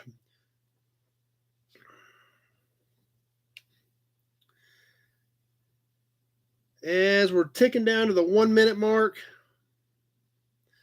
Charles at 30. Coming up on 1 minute. 1 minute has now passed. Be thinking about those max bids. I've got David W. at 32 on the Dodge Badge. Nice size, good font, nice chrome, cool looking little piece. So, as the clock is ticking down on the last piece for tonight, I got Tweedledee at 34. Coming up on that minute and a half point. Charles at 35. 1 minute, 30 seconds has passed. Be thinking about that max bid with 30 seconds left. By the time you see this, we're going to be right down to the end with that delay. I've got Charles at 35 on the Dodge Badge. 20 seconds left. We're coming right down to the wire on this one. 15 seconds left. Charles at 35 is my high bidder. 10 seconds left. We're coming down to the end. I've got Charles at 35. 5 seconds left. Alec at 40. And that will do it. I got Alec at 40. He got that one in. And Kenny came in at 41 right after that. But I had Alec at 40, and Kenny came up at 203. So right after we sold it to Alec at 40.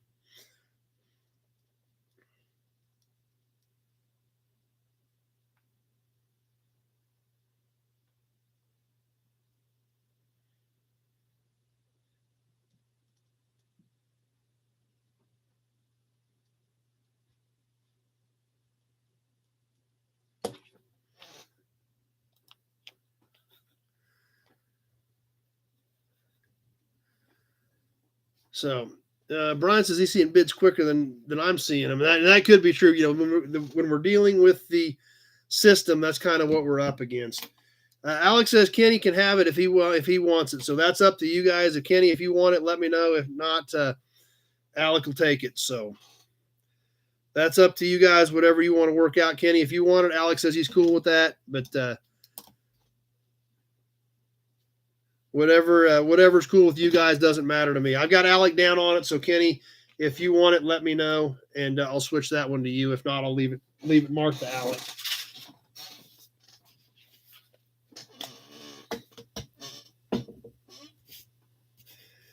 Anyway, wow, what a night. But like I said, I wanted to do something fun. I wanted to do it different. I wanted to do it cool. I wanted to mix some different stuff in.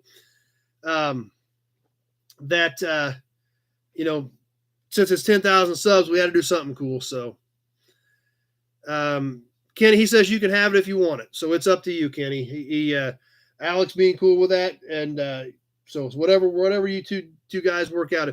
Just if you want it, Kenny, just say you want it, and because Alex said he's cool with it if you do. So Jason says just somebody pay for it and send it to him. That's not a bad plan either, Jason. If you get somebody to do that, that's a pretty good gig.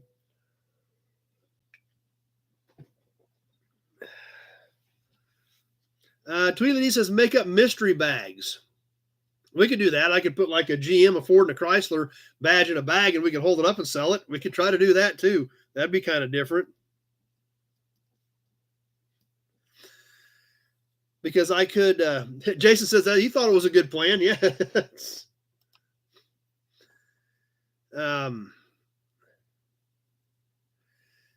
Big Job's got family in stopping by, so he's got to bail off. Glad you made it for a while tonight. But anyway, like I said, we're having a lot of fun. We're doing a lot of different things, and that's the whole purpose of this. Like I said, it's a 10,000 subscriber special, so we're gonna have some fun. Zach's got to jump out. Already sent payment for his winnings plus extra for the raffle. So I think Zach's bought in like every week. I don't know how many chances he's got in there now. He's pretty serious about this situation, though. Let's see. All right. Time for some magazine. Time for some trivia. We need to do some trivia. Kenny says he will take it if so. Okay, Kenny, we'll just mark it to you. Zach or Alex said you can have it. So if you want it, Kenny, we'll just mark it to you. Alex being a good sport, he got some stuff tonight as well. So we'll just mark that one to you, Kenny. Since Alex being a good sport about it. Thanks, Alex. Appreciate that. And let's play some trivia.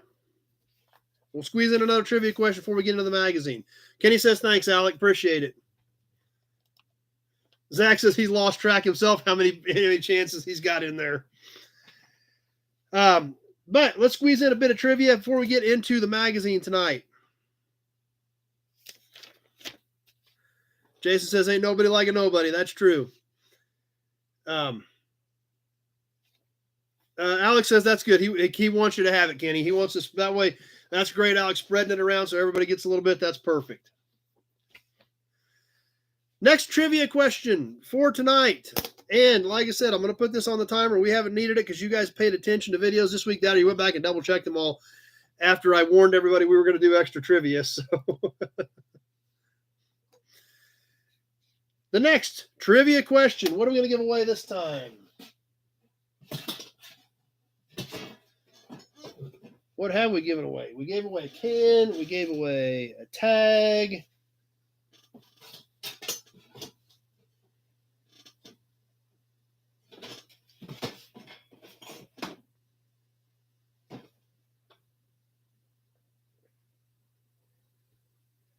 Norman says hit the like button. Appreciate that. Let's give away another can on this trivia. We sold one of these a few weeks ago. These are kind of a plain can, but but I really like the color on this bright green Arco can. This is a composite can, not a very fancy can, but the green just stands out so much. So we're going to give this one away to the next trivia winner. You guys are getting thirsty, I see. But the next trivia question.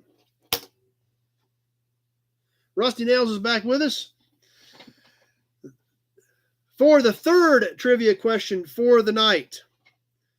On the 1971 Mustang that we did a video on earlier this week, who was the dealer that sold that car new? What was the dealer name? Keeping an eye on both formats for the Arco can. We have 2 minutes on this one. Sebastian, that's the only motor oil of Kermit the Frog.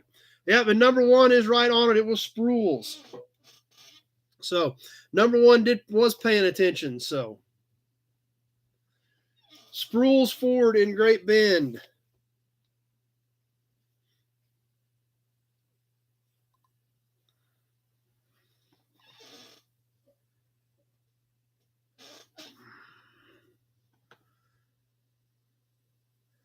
Let's see. get my notes here. Make sure I got the right can written down. Yeah, number one said he's been laid up for a couple days, so he watched them all. So got that one down. We've got a couple more we're going to do yet tonight, but for now, let's get into the magazine. Tonight, we're going to look at the March of 1957 issue of Motor Life with performance ratings of all 1957 cars, a special report on station wagons, and a custom Studebaker on the cover. So, like I said, we're backing up a few years on this one. But, as always, there's a ton of cool stuff in it. So, let's go ahead and get started, start working our way through this thing.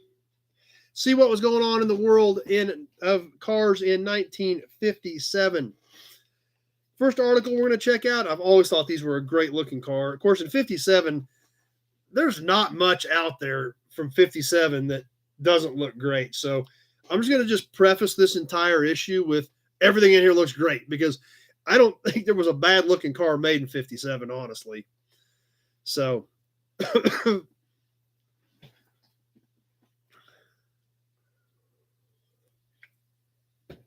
Pete says his wife's going to start holding up a glue stick for her crafting group so everybody knows when to take a drink. But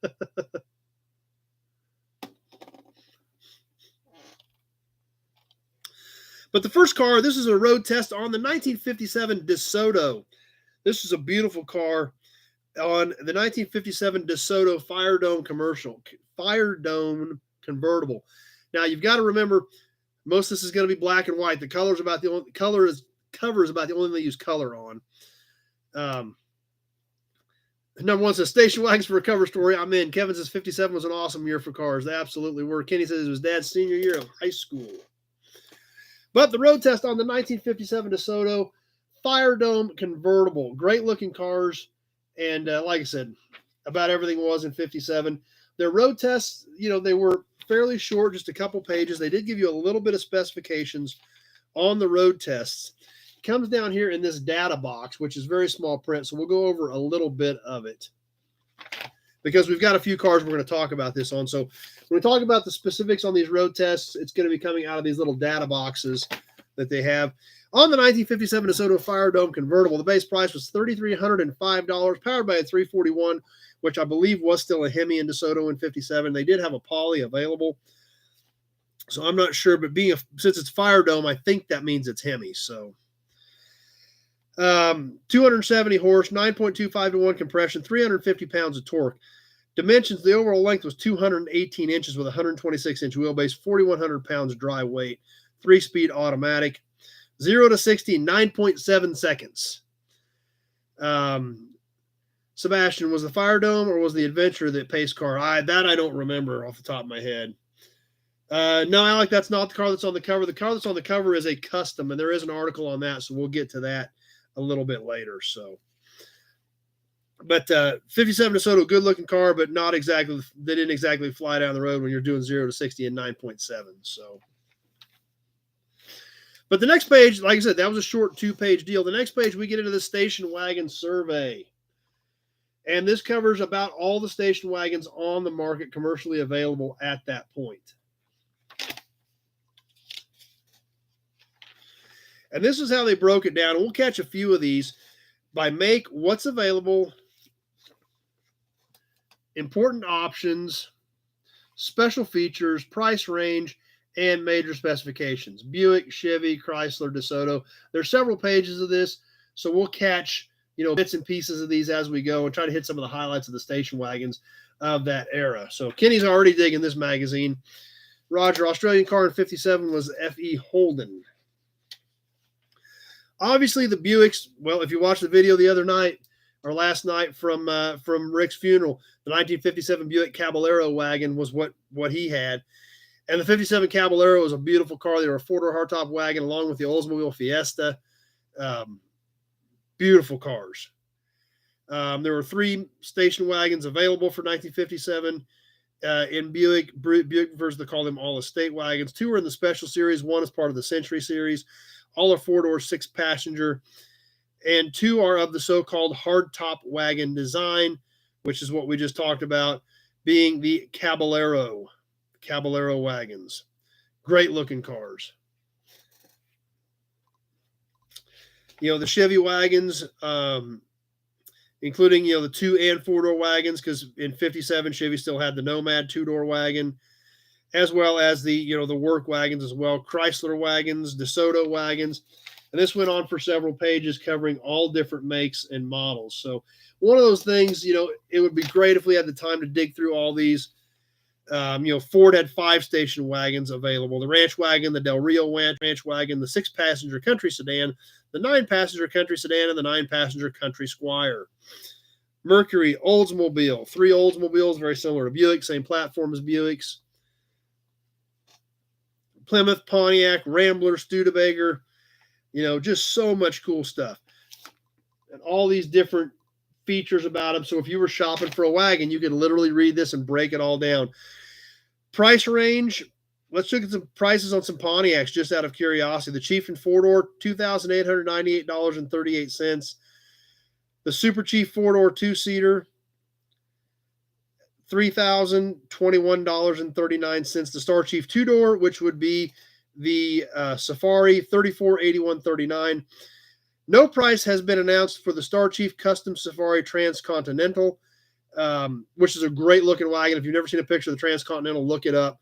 No pricing available at that point. Talks about the engines that were available. Pontiac had the 347 at that point.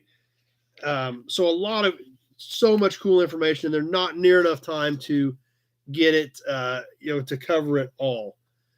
But it's a neat piece, that's for sure. And like I said, talks about the engine. Dodge engine, Super Red Ram, 325 inches available.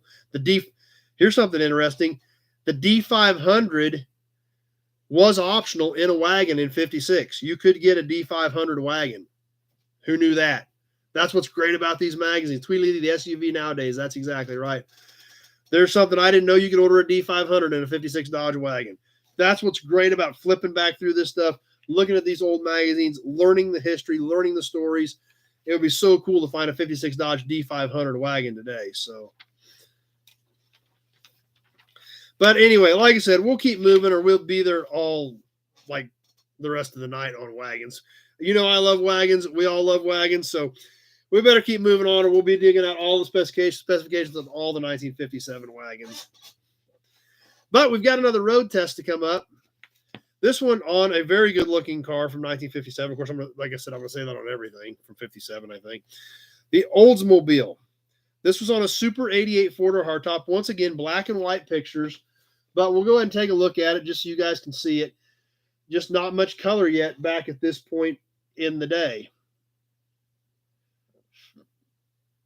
Now, the specifications on the Oldsmobile road test.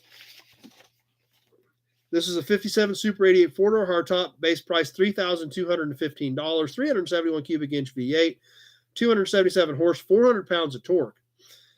0 to 60, 10.1 seconds. 208-inch car with 122-inch wheelbase. So there again, V8 powered, not exactly flying to 0 to 60.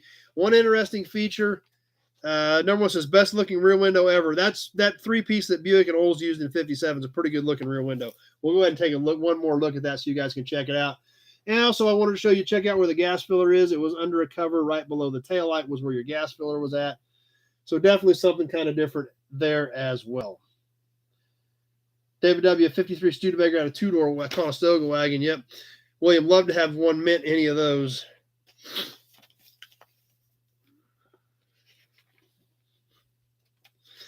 Now, I had a question a second ago. Alec wanted to know about the car on the cover. Once again, we'll take a look at it because we've got the cover shot in color. This is a custom Studebaker.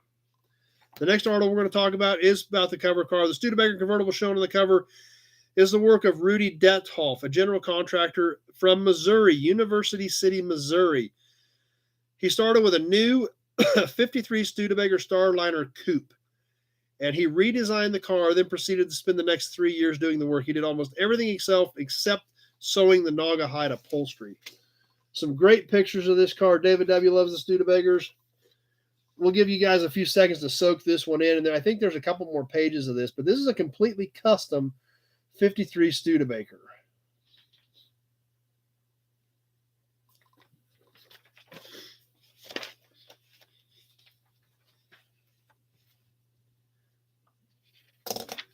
Jess is a fan of Oldsmobiles as well. But 2 more pages of pictures, some good nose shots of this. We'll hold this up here for a few seconds also for you guys to kind of take this in. If I can kind of get it to unfold here so you guys can look at it. You know, great nose shot of the car. Shows a really very subtle hood scoop. Shows the tail fins. Shows the tail fins under construction even over here in this picture.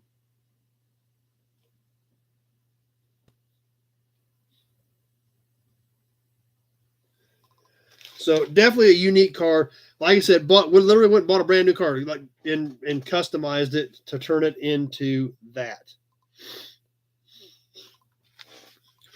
Now, the weird part about it, and here again, we're going back and looking at the mid-50s. This is a brand new car. He bought a brand new car and then cut it up. Go buy something right now, 2022, and then start, you know, and I'm not talking about putting step bars or a grill guard on a pickup. This is a full-blown, turn the car into a convertible, cut it up, full custom build on a brand new car. Really kind of, you know, weird to think about. Don says a little bit of a T-Bird resemblance in the front end, so I could kind of see that. Jason, love to get my hands on a Brazilian 70 Chevy C10. I saw some pictures of one of those at an auction or something, Jason, here just recently. It was a weird-looking dude.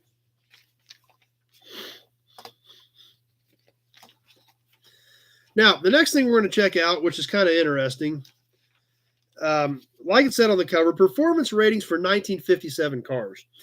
Once again, they had all this broke down into charts, and then once again, we could spend hours on it, so we're just going to touch on it and look at how they're breaking these cars down. Now, they're comparing all new cars with different, putting same specs out for all the new cars available in that year as kind of a quick reference for your new car shopper. Rusty Nell's been playing with TikTok. I haven't done much on there yet. David W., those 53 Studebakers already had a chopped and lower look. Yeah, they did for sure. Alex, disc brakes for a 41 Dodge. I don't know what is your best conversion on a 41 Dodge. You'd have to get some groups that deal with those 40s era of Mopars to see what's going to be your best conversion to use on that. But anyway, on the performance ratings, it broke them down by vehicle, and then it's an accelerator factor, passing ability, pounds per horsepower, theoretical top speed. So kind of a different, and it's a very broad chart. Buick, Cadillac, Chevy, Corvette, Chrysler, Continental, DeSoto, Dodge. There's several pages of this: accelerator factor, passing ability, pounds per horsepower, and then theoretical top speed from the last 3 years, 57, 56, 55.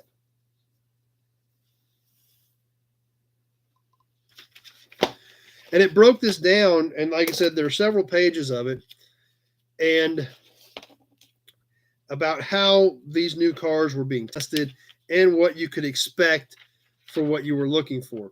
The next page, the same thing for Ford, Thunderbird, Hudson, Imperial, Lincoln, Mercury, Oldsmobile, Plymouth, Pontiac, Rambler, Studebaker. Just a quick reference guide about, there again, same thing with station wagons. If you were shopping for a new car, this was a quick reference for that type of stuff. And this, like, remember on the cover, big red splash, performance rating on all 1957 cars. If you were car shopping, that's what it would tell you. Anything about the Willie wagons, Wheelie D? Don't see anything about a Willie's wagon. I don't know if it talked about it in the, you threw that up there a second ago and I missed that. Let me go back through the wagon stuff. And I don't know if they would have, they don't have the Willies in here. I bet they're probably considered that a truck is what I'm thinking, because they do not have it listed in the magazine section either. So Roger, Ford built a mainline 5-window coupe ute, a custom line. Yeah, I've seen pictures of some of those utes. Those are pretty interesting as well.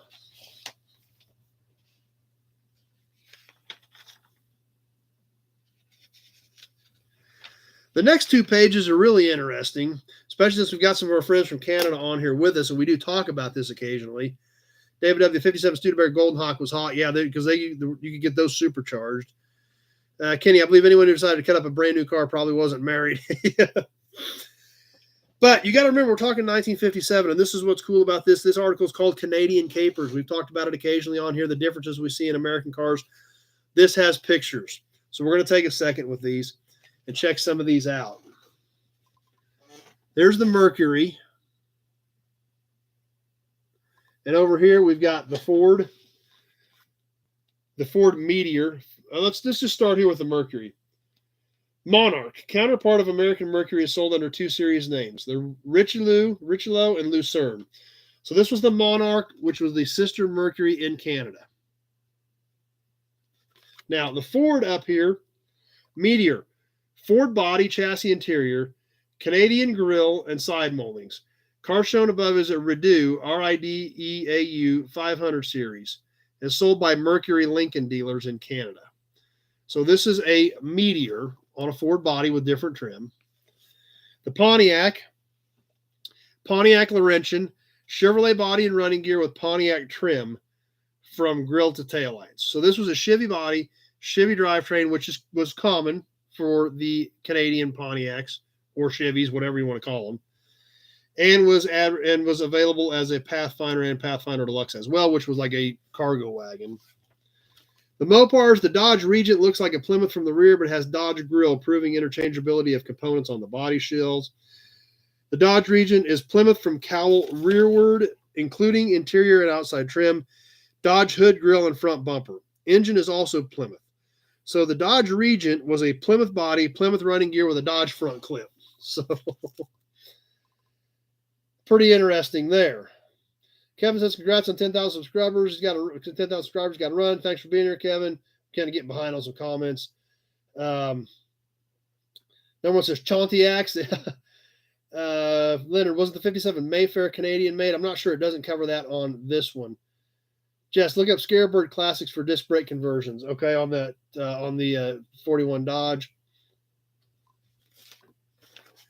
So there again, we've talked about this in the past. It's cool seeing some of these 50s era Canadian hybrids, so to speak, that they're again how they did them back in the day.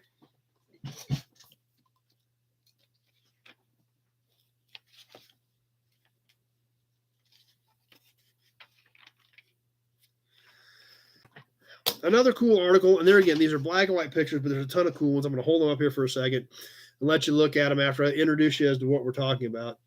Alex liked the top right Ford. Yeah, it was pretty unique. This next article is a study of Chrysler styling. Introduction of Chrysler Corporation's 1955 forward-look cars marked the end of one era and the beginning of another. They were products of a new styling philosophy, a new attitude, which has culminated in the striking designs of current models. What is this new philosophy and why was it born? What part of the past did the past play in forming it, and what will it mean in the future? And this actually has a lot of the scale models. And it shows a lot of the designs and the clay studies of the Chryslers that, this is 1957, so this is the stuff they were working on for early 60s, essentially. So I'll give you guys a second to check those out because there's some neat stuff on it.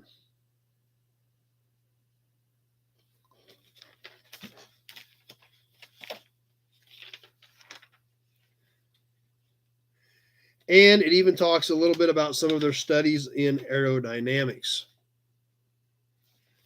which there's not much pictures on it, but I'll try to show you what we can. Jet aircraft, the wedge shape, things like that they were, looking at back in those days.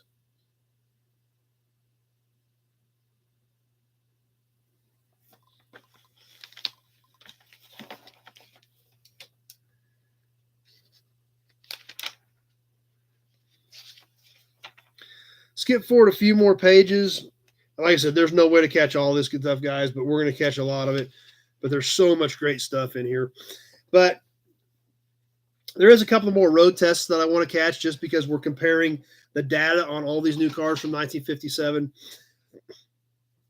And this road test was on the Pontiac, which, of course, shockingly was a great-looking car in 57. I'll just keep working my way through it on all of them. What was different about this, it was a four-door hardtop. Now, that body style just came out in Chevy and Pontiac in 57. I personally am a fan of the four-door hardtop body style. I'll hold this up here and see if you guys can get a good look at it. You had the pillarless sedan. There was no pillar right here. These two windows would roll down and it was wide open. I've always been a fan of the four-door hardtops. I've got, my 58 Pontiac's four-door hardtop. Dad's 58 Buick's four-door hardtop. They're a very clean look, and they're still easy to get in and out of. I don't think they were great for wind noise or anything like that, but they were a good looking car, and that's what mattered back then the most, it seems like. So, but that's what that was the next road test. Alex, they didn't have disc brakes in 41 on Dodge. There were no Chrysler disc brakes until the Avro Lambert in the early 50s. So there you go. So you have to do some sort of a conversion if you want to go to discs on that, Alex. Brian Dispatch, looks like another 3-hour show tonight. We're really getting your money's worth lately. Yeah, I've actually skipped a few things in the magazine because I'm, to try to not keep everybody on here forever, because I know some of you guys have other lives other than hanging out here. But what were the specifications on the Pontiac? Obviously, we know Pontiac was a 347 V8 by 57, available in 2-barrel, 4-barrel, tri-power, or fuel injection, all available in 1957 Pontiacs on the 347 V8. Yeah, that's right, Alex. No problem. That's why we're here, Alex. We're all talking, we're all learning, and that's why it's such an awesome group. I don't remember if the Golden Hawk was faster than 57 than the Corvette in 57 or not. But Tony, 4-door hardtops are popular drag race cars. But on the Super Chief 4-door hardtop, they had 270 horse with 359 pounds of torque, 207 inches with 122-inch wheelbase, 3,700 pounds dry weight, 0 to 60, 8.8 seconds. That's actually quicker than the DeSoto or the Oldsmobile on the 0 to 60. So maybe a little bit of weight difference there or something possibly, but slight difference in 0 to 60 with the Pontiac being one of the quicker ones. And here I don't know if we can get a better look at this for the rear profile of this 4-door hardtop. I'll try to get this one up close so you guys can get a better look at it as well and get a good look at that 4-door hardtop roof line, because they really did a good job on that roof line, I thought.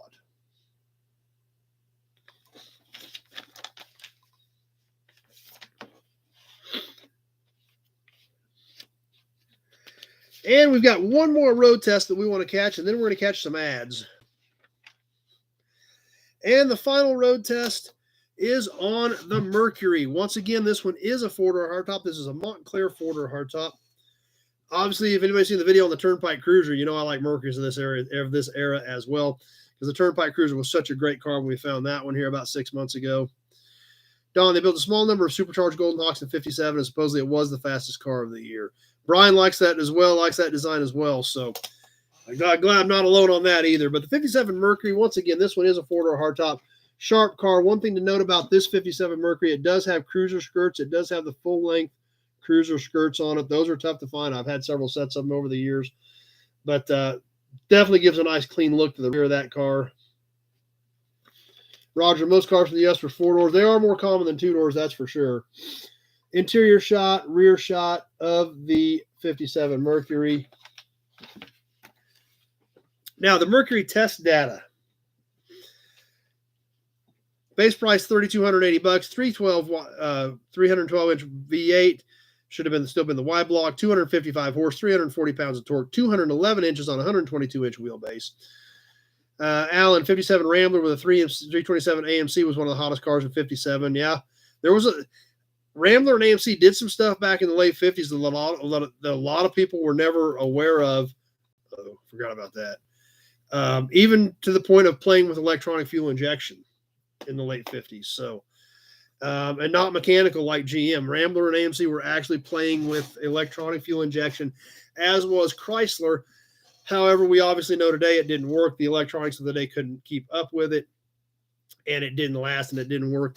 There are a few, very few, but there are a few Chryslers out there running original fuel injection from the late 50s, but they're very few. But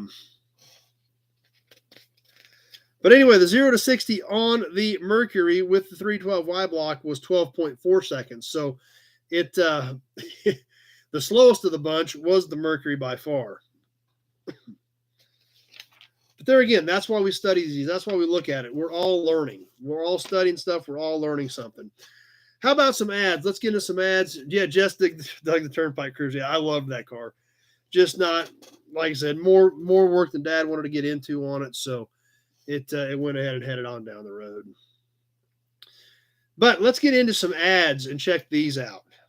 Starting off with the Eastern Auto Company, now America's most luxurious Continental kit at savings up to $100. A genuine California kit at half of car dealer prices. Just says skirts add 20 horsepower. But there's the ad for the Continental kit from the Eastern Auto Corporation.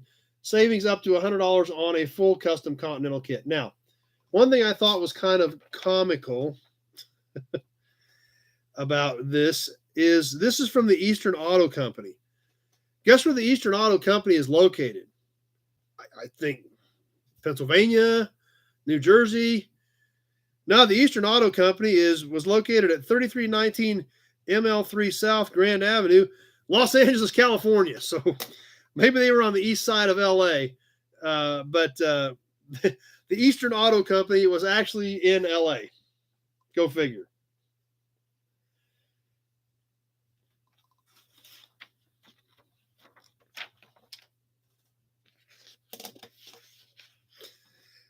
Obviously, with a road test on their car, DeSoto jumped in on this one. Number one, skirts made me slow down, not speed up. Jason, yep, low and slow on those things. Yeah, that's for sure. Some of those cars wouldn't fit in the garage today. That's true. Announcing the exciting new 345 horsepower DeSoto Adventurer. When you drive the new 345 horsepower DeSoto Adventurer, people sit up and take notice. You own the very last word in luxury, beauty, and appointments. You have absolute mastery of the road. You enjoy effortless driving and the world's smoothest ride. DeSoto's ride, leveling, torsion, air. Command the ultimate in automobile. See your neighborhood DeSoto Plymouth dealer today. The most exciting and glamorous car in the world today. Jess says her 79 Ford pickup has skirts. Yeah, Rico sent me a picture of that. Fender skirts on a 79 Ford pickup does look a little bit silly. Yeah, they don't quite look right. Don says I think they built around 1,500 supercharged Hawks. Went mostly to dealers for display. Martin Designs is here with us. Glad you made it.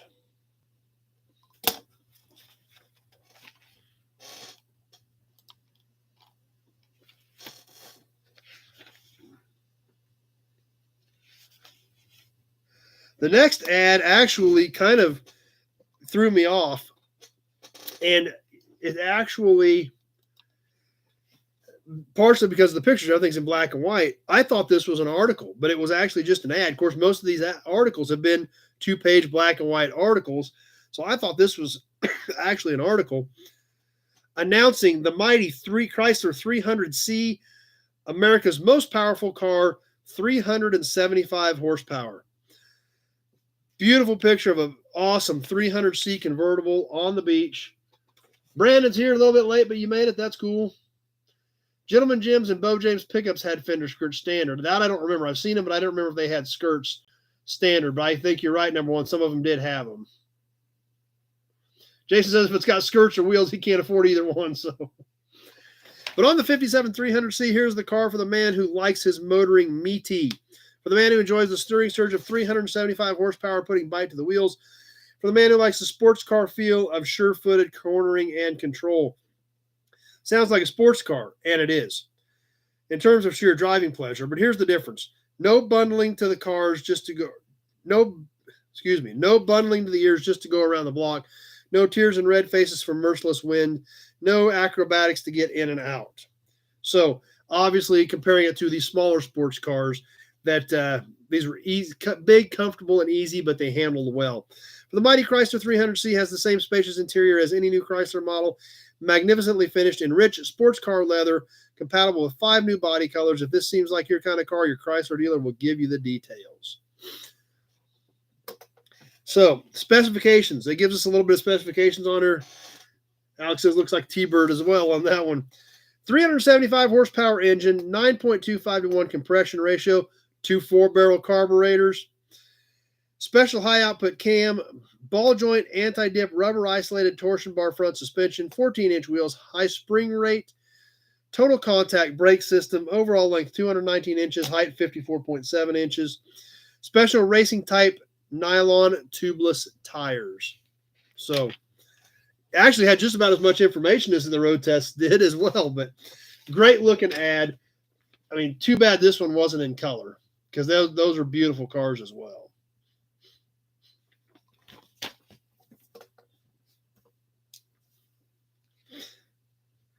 Now we kind of got to jump to the back. When they get this thing kind of got in the meat in the middle of the magazine, they kind of backed off of the ads. But one ad that I thought was a little bit different, because we know in the late 50s and early 60s, every single time we do a magazine from this era, what do we have? J.C. Whitney. Every time, usually 2 pages, sometimes 4 pages, sometimes 2 pages, and then a couple of half pages throughout the magazine. But J.C. Whitney usually had a big chunk of every magazine we've looked at from the late 50s, early 60s. That's why I thought it was really odd that this magazine had a very small, by comparison, J.C. Whitney ad.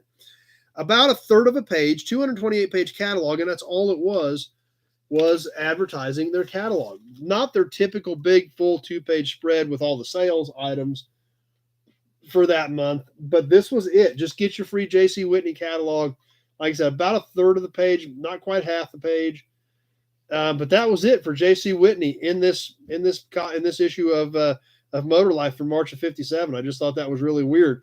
For as prevalent as J.C. Whitney is in everything we look at in this window, they weren't that prevalent in this issue of Motor Life.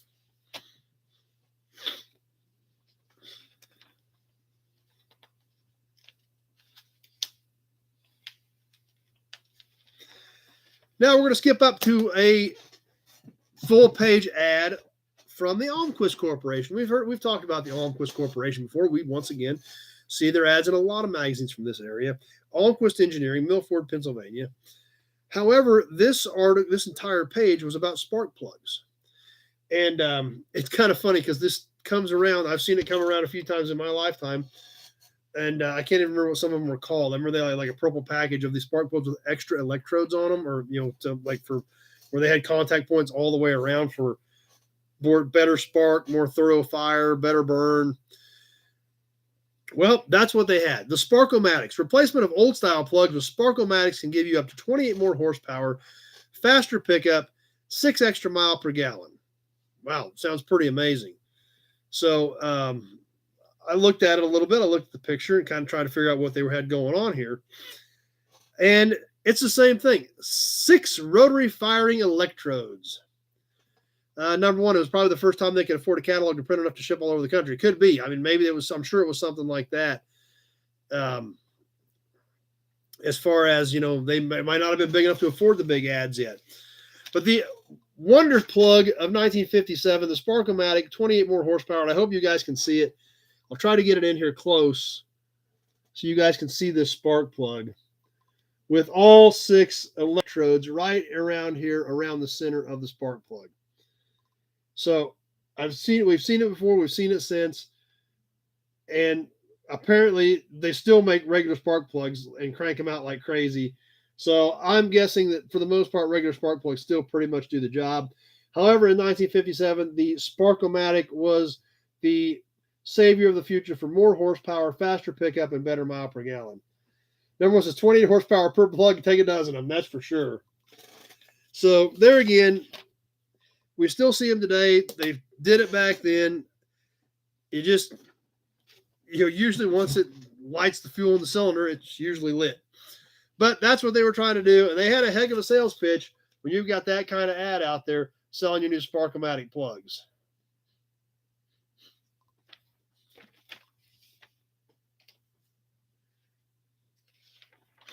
The next ad was kind of interesting. Pete, that set of plugs in the Cannon filter, you got an extra 50 horse. Yeah, no kidding. This was kind of interesting. We've seen a little bit on these in magazines from this era. Don't know much about them. Brandon, E3 plugs. Yeah, those are some of the newer ones. The E3 plugs that we've seen in recent history. That's right, Kenny. It's the LOL Sparkomatic. That's literally what they called it. But the Dragster 500 turbo electric supercharger. So literally, the way I understand this was literally an electric supercharger. Why pay $800 for a full race engine? Supercharging is the simplest way to get significant power boosts, 40% and up. Operate at will. Flip the switch to the off position and enjoy smoothness and economy that only an unmodified engine offers. So literally this was an electronic supercharger. Split fire, that was the other one, Jason, split fire. Number one got E3. Split fire was the one I was thinking of, Jason. Thanks, appreciate that. But the Dragster 500 Turbo Electric Supercharger, $99.50 and you assemble. They sent you the parts. They said it takes 6 hours for assembly and installation. If they send you the parts and you put the supercharger together yourself, or $149.50 for a factory assembled unit that only takes 2 hours to install on your vehicle. So we can kind of check it out here. I hope you guys can make some of this out. I'll try to hold it up there here for a second. No, Scott, actually no classifieds in this issue. So nothing on this issue at all in classifieds. But you could get an electric supercharger for $149.50 factory assembled. The last ad that we're going to look at on the back cover, as we talked about a little bit, Chevy explodes the biggest auto news of 1957, fuel injection.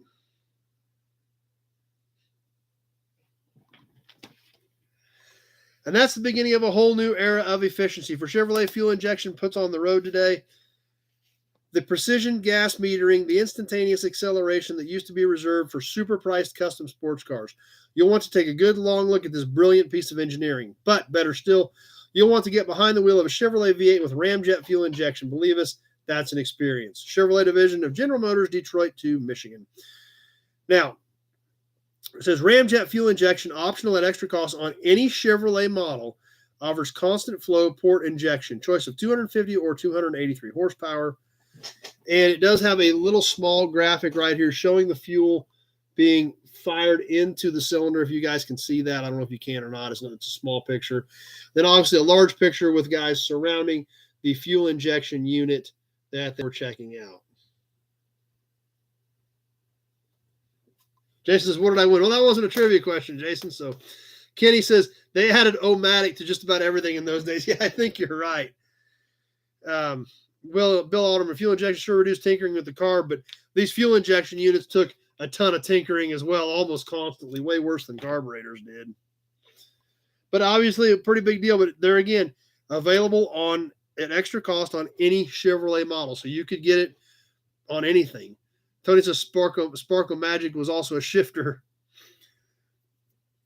But there again, just like, back in those late 50s, you could get a lot of that stuff special ordered. And there's some cool stuff out there that's pretty oddball on a lot of these stuff. Hudson Badge. But that will do it for the 1957 March issue of Motor Life with a special report on wagons, performance rating on all cars, and the custom Studebaker. So hope you guys liked that one and thought it was interesting. Once again, we all learn stuff. I learn stuff every time I do these. I hope you guys get something out of them, and your feedback is awesome because then we all learn. So Brian says it's a great mag. He was digging it as well. I'll throw some Hudson Badge up there for you guys while we're going at it. I missed a few during the magazine, so Pete dug it. So that's the one we've got for tonight. I'm glad you guys liked it. And let's move on to trivia, which we normally do trivia anyway at this point, but we're going to do another trivia. We've already done 3. Number 1 is all over it tonight on trivia. Let's see if anybody can get him this time. Yeah, Tweedledee, it is coming up on 3 hours. I can't believe you guys are still here. I really can't believe you guys are still here. I can't believe I haven't bored everybody to death. But anyway, next trivia question. Let's see. Are we all ready? On the parts video at my buddies, Bill says, time well spent. What a bunch of nobodies. There were some badges in there, the old early style badges, that 20s and 30s era badges. 2 of them started with a W. What was one of the W badges from the Emblem horde that I got at my buddy's place? What was one of the W badges? Jason's on it with Whip It. Jason beat number 1 by like that. I mean, like by that. Because number 1 was right there with Willie's Night. Bill Alderman had Willie's. Brian had Whip It. Man, that was tight. Everybody was paying attention to that.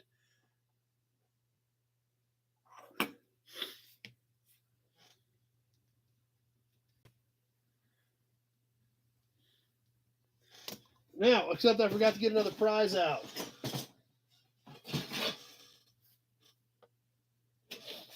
And we're out of cans, so we're going to do something a little bit different.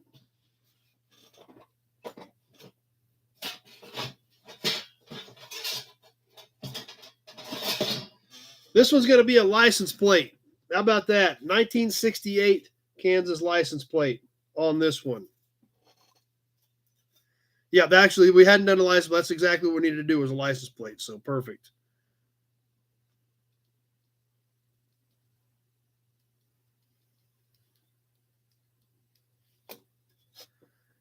So Jason and number one were all over the trivia tonight, so congratulations, guys. Had a lot of fun doing extra trivia tonight.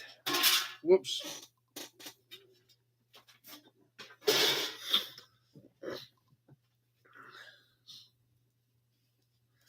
Don, it's a nobody family reunion for Memorial Day. Let me get caught back up here. Once we got into that, we had a bunch of stuff pop up here. Tweety Day says 3-hour show, but no work tomorrow, so he doesn't care. Brian says, let's go 4 hours. I don't think I can go 4 hours. I can't imagine you guys hanging on here for 2 hours and 45 minutes, much less going 4 hours and still being here. But man, a bunch of you guys had that. Jason, number one, Bill, Brian, and then Alan had it shortly after that. Just boom, boom, boom, boom, boom. So, number one says there was just a wreck in NASCAR. So, anyway, that was fun. I had a blast with the extra stuff tonight on the trivia. Had a lot of fun with that. I hope you guys did as well.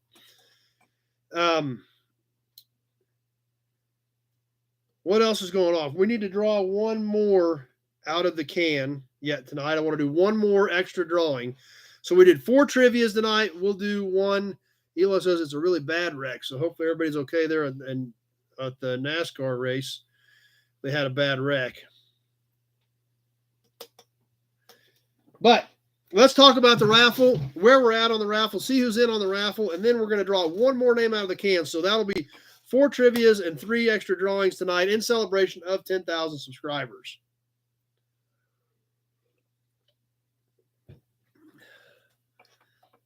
Don, I bet we can hang in there. I bet we can hang, even though most of us are old farts. But the raffle, where are we at on the raffle? Who's in? Who's out? Who's not in? Who's ready to be in? What are we going to do? Who's in here in the big Buick oil can as of right now? Now, please remember, the Imperial Atlantic pump plate, this is 60s era. It's like aluminum, I think. The Imperial is embossed. The Atlantic is a sticker. And who is in the big Buick oil can? Like I said, Don says will be in a week or two. This is the last week of this one. We're giving this away next week. We're drawing for the Imperial next week on the 5th. So who's in here? Bud, I'm just getting in and I missed the STP surprise. We'll do some STP stuff on Toy Tuesday this week, Bud. Brandon still wants to auction more stuff out. Now, obviously, we're always going to give away 2 things. So the second name out of the can is going to get this mobile upper lube can, 1 gallon, a little bit of fading, but still has the Pegasus on it. And Tweedledee wants to know how many people are in. Well, we just got, now that Lee and Big Job jumped in today to get in, that puts us at 10. So, yes, we are pulling a 3rd name. The 3rd name out of the hat. Okay, Don says, understand it'll be in for the next one. Perfect, Don. No problem. I just wanted to make sure that we knew where we were at. 3rd name out of the can is going to get a red Kindle can. This is a composite can, but once again, Kindle dual action motor oil with the Kindle victory sign on it. Bill said he's sending his through in a few, so perfect. Motor oil 2020 weight HD on top. So 3 names coming out this time again. Hudson Badge. Who's in? We've already seen some of them because we've already been drawing some names out here. Norma is in. Kenny is in. Like I said, some of you guys are throwing a few bucks on every time. Tweedledee is in. Alec is in. David Woodcox is in. My dad is in. Zach is in. Zach is in. Zach is in. Dennis Chapman is in. Alec is in again. Lee Carr. And Ron Walensky, big job. So if you think you've paid me and I did not read your name, be sure to get with me to make sure you get your name into the stack for the raffle this month and get your name into the big Buick oil can. You can see them down in there right now. That's who's in the big Buick oil can for next week's drawing. Rusty Nail says he's going to be in, so that's cool. So like I said, we've still got a little time. We've got till next week, so once again, I'll check it Sunday afternoon. Kenny says, damn, Zach. Yeah, Zach. And Zach said he just sent more. When he signed off, he said he just paid for the stuff he bought, and he sent more, so that'll be 4 times he's bought in. I don't remember. I had to go through and add them all up because he buys in every time. So Zach's hardcore on this deal. But anyway, what else we got to give away?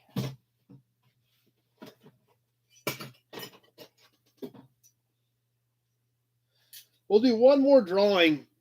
I've got some of these rougher Chevy badges, so I think we're going to give one of those away. This is kind of a clobbered up one. We're going to give away 2 of them, a new one and an old one. This one's kind of banged up. You can still read the Chevrolet at least, and we'll throw one of these newer ones in it with it as well. And we'll draw one more name on that.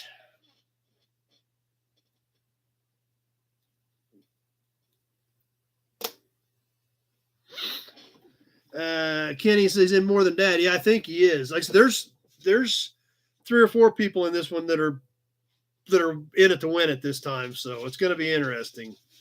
Well, let's draw one more name out. The last bonus prize for tonight for the 10,000 subscriber episode.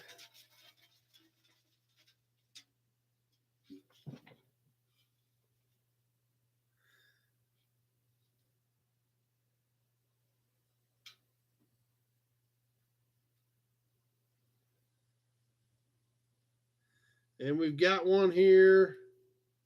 Norma. We've got Norma on the Chevrolet badges.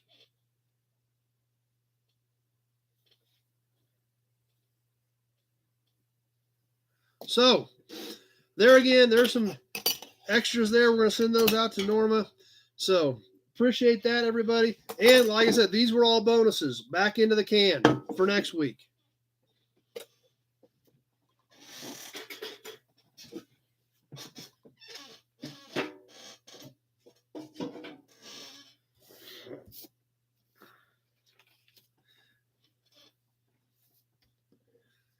So let's see. I guess the stock car race is pretty bad. They had to flip the car over to get the driver out, so that's not good. So you bet, Norma. I'm glad that's exciting. So, like I said, a lot of you guys are.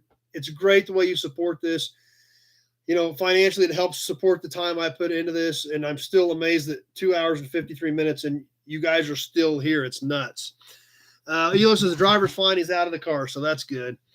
Bill's sending his money via PayPal to get in for this month. So, you know, it's great. You guys participating in the raffles, the auctions, plus it's a ton of fun.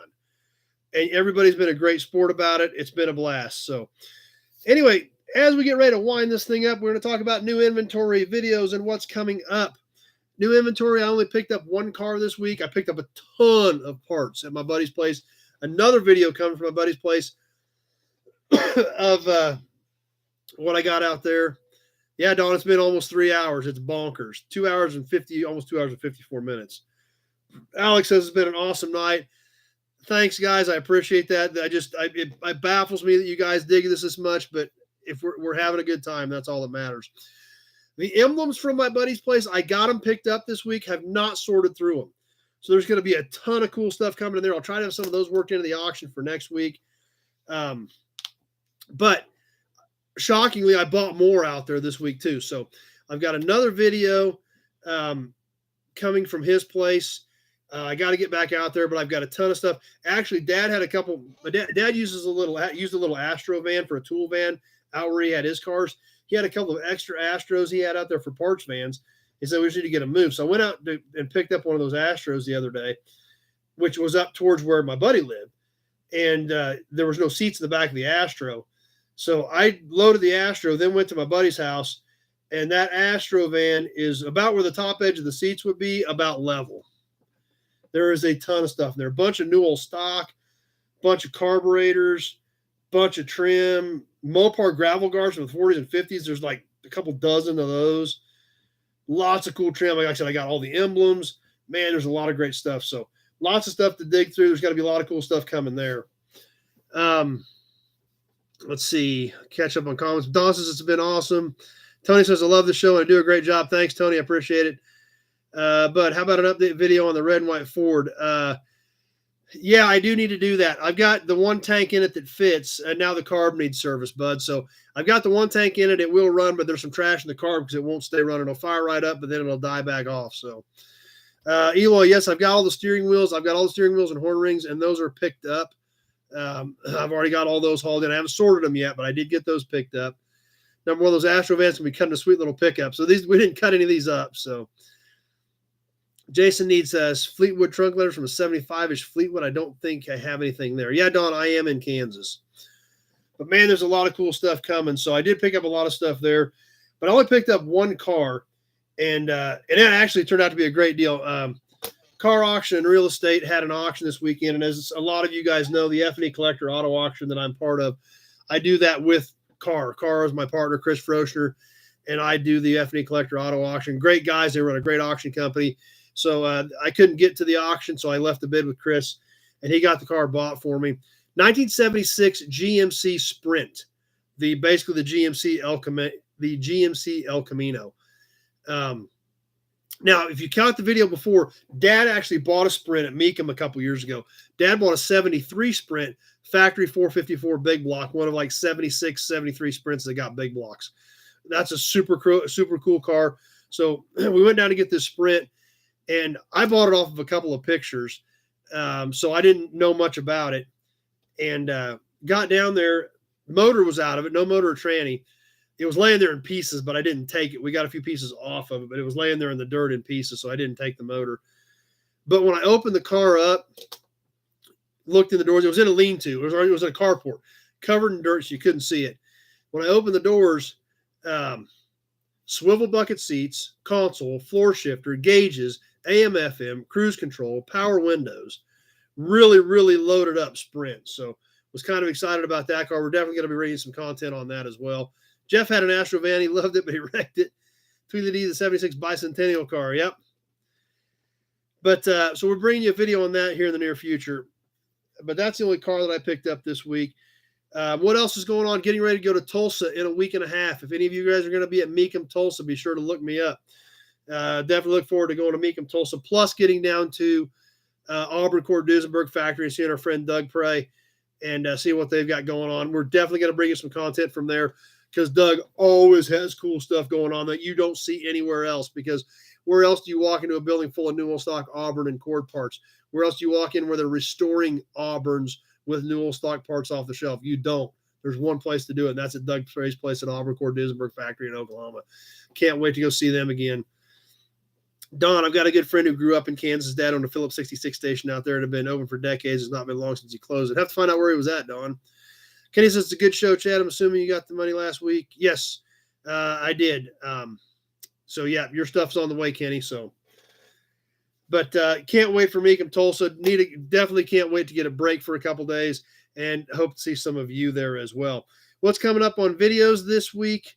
Obviously got parts videos from my buddy's place. I got the video on the Torino Squire, the Ford Elite. The Pinto is about done. I've got the Pinto wagon cleaned up, buffed out, waxed, vacuumed it out, sucked it out good, cleaned the windows. So we got to bring you a video on the Pinto wagon. So that's going to be coming up. The 442 Cutlass, I haven't done a video on that yet. 66 Mustang, haven't showed you the 37 Ford Slantback, haven't showed you the 38 truck. A lot of stuff I got to get done on videos. So, Jim, what happened to the Olds 98 we picked up? I assume that's probably the 75 Coupe. Haven't done anything with that yet. That we just put it in one of Dad's shops for the time being till he gets the Packard done and off the lift. before we can get the Oldsmobile in there and get started on it. I do need to get the article written. Old Cars Weekly wants a write up on that, so I've got to get my facts put together and get an article written on that for Old Cars Weekly as well. So if you guys haven't subscribed to Old Cars Weekly, you got to check that out. So that's what's going on there. Definitely looking forward to the Tulsa trip and hope to see some of you guys there. Definitely keep that in mind if you're going to be around to check out Mecum Tulsa. Like we talked about a little bit earlier, doing the membership platform on YouTube to learn what I do, where we get into the nitty gritty, where I explain to you how I do things, why I do things, getting into it where you can ask me questions about what you found, if it's worth buying, if you think you can flip it, make a few bucks on it, things like that. If you are seriously interested in that, let me know. Give me a call, and I'll get you on a list. We'll put a list together of who's interested in doing it. We'll try to find a time because we'll go live every week, hour and a half every week, and we'll talk about a certain topic.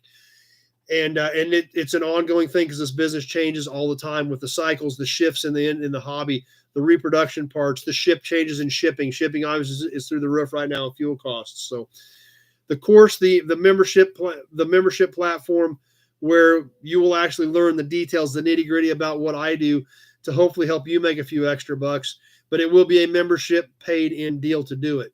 So if you are seriously interested in that, get a hold of me. I'll get a list put together and we'll see if we can get something worked out on that. Don says, I think the name of the town started with an E. His name was Carroll Koch, if you ever run into him. Doesn't ring a bell with me on that one, Don. What year's the Packard on the lift? It's a 49. We did a video on that. It's a black 49 that we got with the Turnpike Cruiser. Tweely D, how far do you go to find cars? Typically not extremely far. I try to not go much over an hour and a half, just because you get much more than that, it takes out a whole day. Pete says he's in for the membership group. I'm going to write that down, Pete, and so we can keep note of that on doing the membership. But like I said, as we start building this, I'll need to, once we get a list put together, I'll need to know what time works for most people. I know we're not going to be able to work it in for everybody, but however, as long as your membership is current, you will have access to all videos in the member group. If you did miss one, it just wouldn't, you wouldn't be able to ask live questions as we were going through it if you had a certain question about a certain vehicle, things like that. So Glenn's interested in it as well. Brandon, how much does it cost? I haven't determined that yet. Part of it's going to be how many people that will be in. Eloy wants in. And then, YouTube takes 30% of that. So I've got to factor that in. And I've also got to factor in, what time's going to take for me. And Don says, pardon my question, trying to catch up since new. No problem, Don. Not a problem at all. That's why we're all having fun hanging out. We're all learning. So Brandon's interested. So I've got to factor that in. So there is going to be a monthly fee. And I'm guessing, and this is something else I want your feedback on, is probably going to be about $50 a month. Just to throw a dart out there. Now that probably sounds like a lot. However, if you're active in this and you're going to go to a swap meet or you're going to look for stuff, that's not much. It's not much to make up $50 if I'm giving you advice on what you maybe should or shouldn't buy as well. Don's interested in this as well. So that's what I'm thinking, because I've got to factor that YouTube's taking 30% of that as well. So, and Jason said finances is going to be key for him as well. And I understand that, especially when you got to replace an air conditioner. It's May and your air conditioner goes out. That's not good. But that also could be a second job on the weekends where you can make a few extra bucks. So it just depends on what you wanted to do with it or how you wanted to do. But we've obviously got great response to this initially. And like I said, anybody that has specific questions or wants to get into a little more detail about it, just let me know or give me a call and we can have a conversation about it. Like I said, I've got it built, all the different topics we'll talk about, and there's several pages. And, medical bills too. That makes it real tough. But like I said, this also might be an opportunity to make a few extra bucks by doing it. So anyway, that pretty much wraps up what I've got. So if you're not in for the raffle, be sure to get in. We're going to give that away and those cans next Sunday night.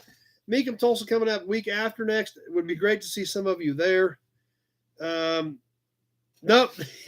Box full of GMC oil funnels. No, but we're going to give away some of those GMC oil funnels for sure. There's no doubt about that. So I hope you guys had a good time tonight. 10,000 subscribers. I know for a lot of these guys is peanuts. It's not even worth looking at. 10,000 is a big step for me to get to that point. So I can't thank you guys enough for your help and your support and bringing your friends on board, building that subscriber count to make it what it has turned into.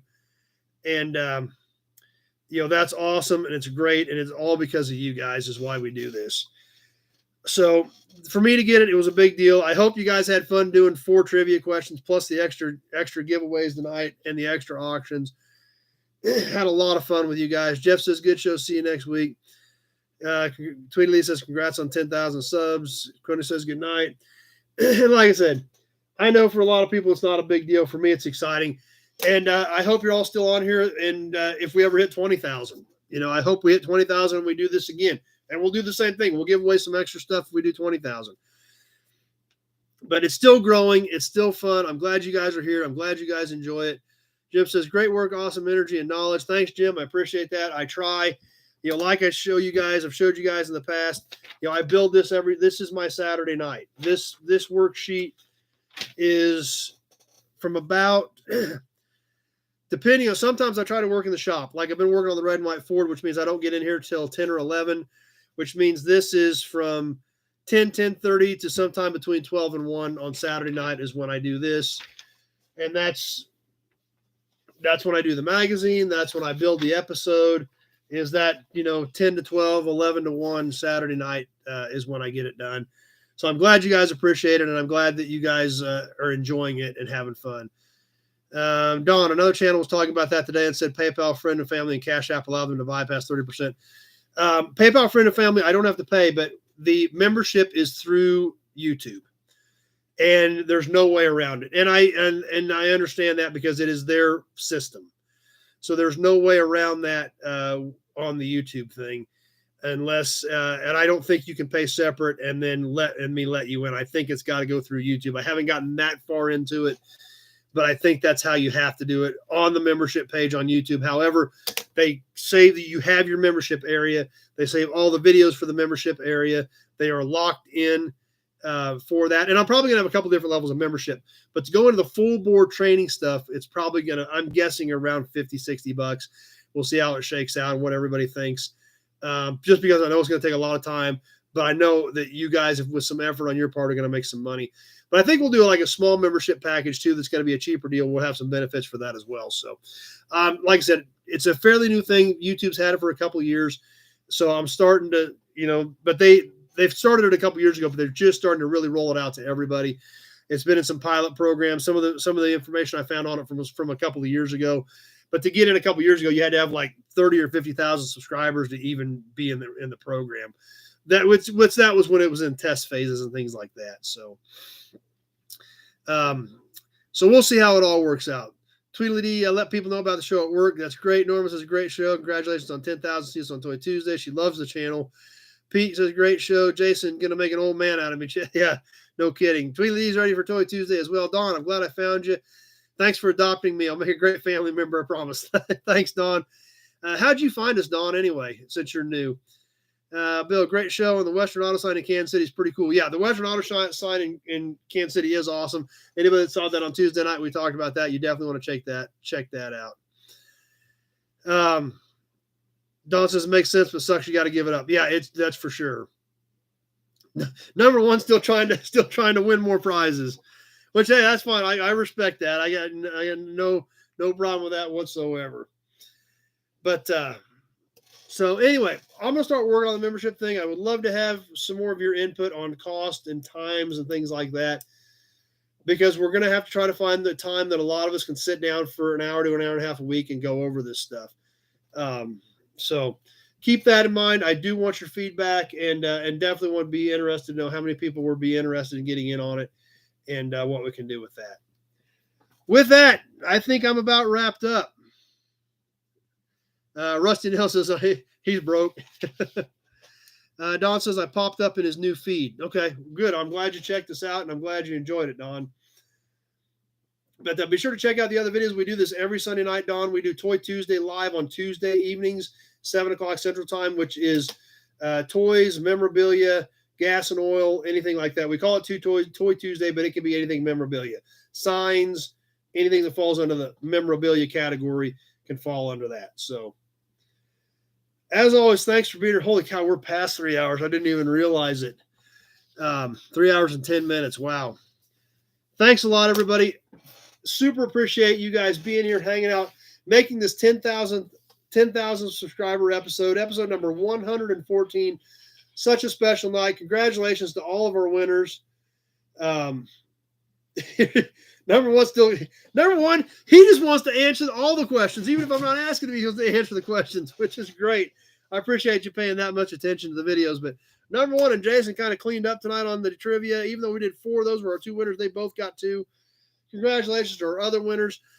Be sure to get in on the raffle next week. And we're going to have some more fun next week. Thanks for watching, everybody. I cannot believe you guys have hung out for 3 hours and 10 minutes. You're still here hanging out with us, making this show what it is. Tell your friends. We're having a lot of fun. Brandon just got a 40 Plymouth coupe. So Don says, thanks so much. He's impressed. Thanks. Yep, Jason, number 1, tied tonight. Tweedly D is trying to get outbid.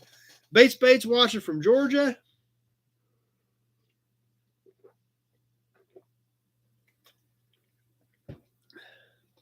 Number 1 says, invite 2 friends for next week, everybody. Great idea, number 1. I appreciate that. Everybody invite 2 friends for next week. Let's have some more fun. But he says, but I'm still number 1. That's all right, number 1. You're still number 1. Thanks for watching, everybody. I'm going to wrap this thing up. We're going to bail off here. I got to get a few more things done yet tonight. Hope to see everybody Tuesday evening, 7 o'clock, Tuesday night for Toy Tuesday. Brian's off for 2 months since he got banged up there, so glad you're here. Rusty Nail still don't have any friends, but you're hanging out with us. And more videos coming out this week. And be sure to be back here next Sunday night, 7 o'clock Central Standard Time, Sunday night live chat. We're going to give away this Atlantic sign plus those cans. We're going to do a lot more cool stuff. Don, any 61 Falcon parts? I do have some 61 Falcons in stock, Don, if you want to give me a call on some specific stuff on that you may or may not need for your Falcon. But I do have some in stock, yes. Thanks for watching, everybody. I'm going to sign off. Had a great time with you tonight. Thanks for making the 10,000 subscriber episode a special episode. Thanks for making it a great night. It's all because of you. Hope to see you all Tuesday, and definitely hope to see you all back here next Sunday night, 7 o'clock Central Time, for more Sunday night shenanigans on Sunday Night Live Chat. Thanks for watching, everybody. We'll see you Tuesday.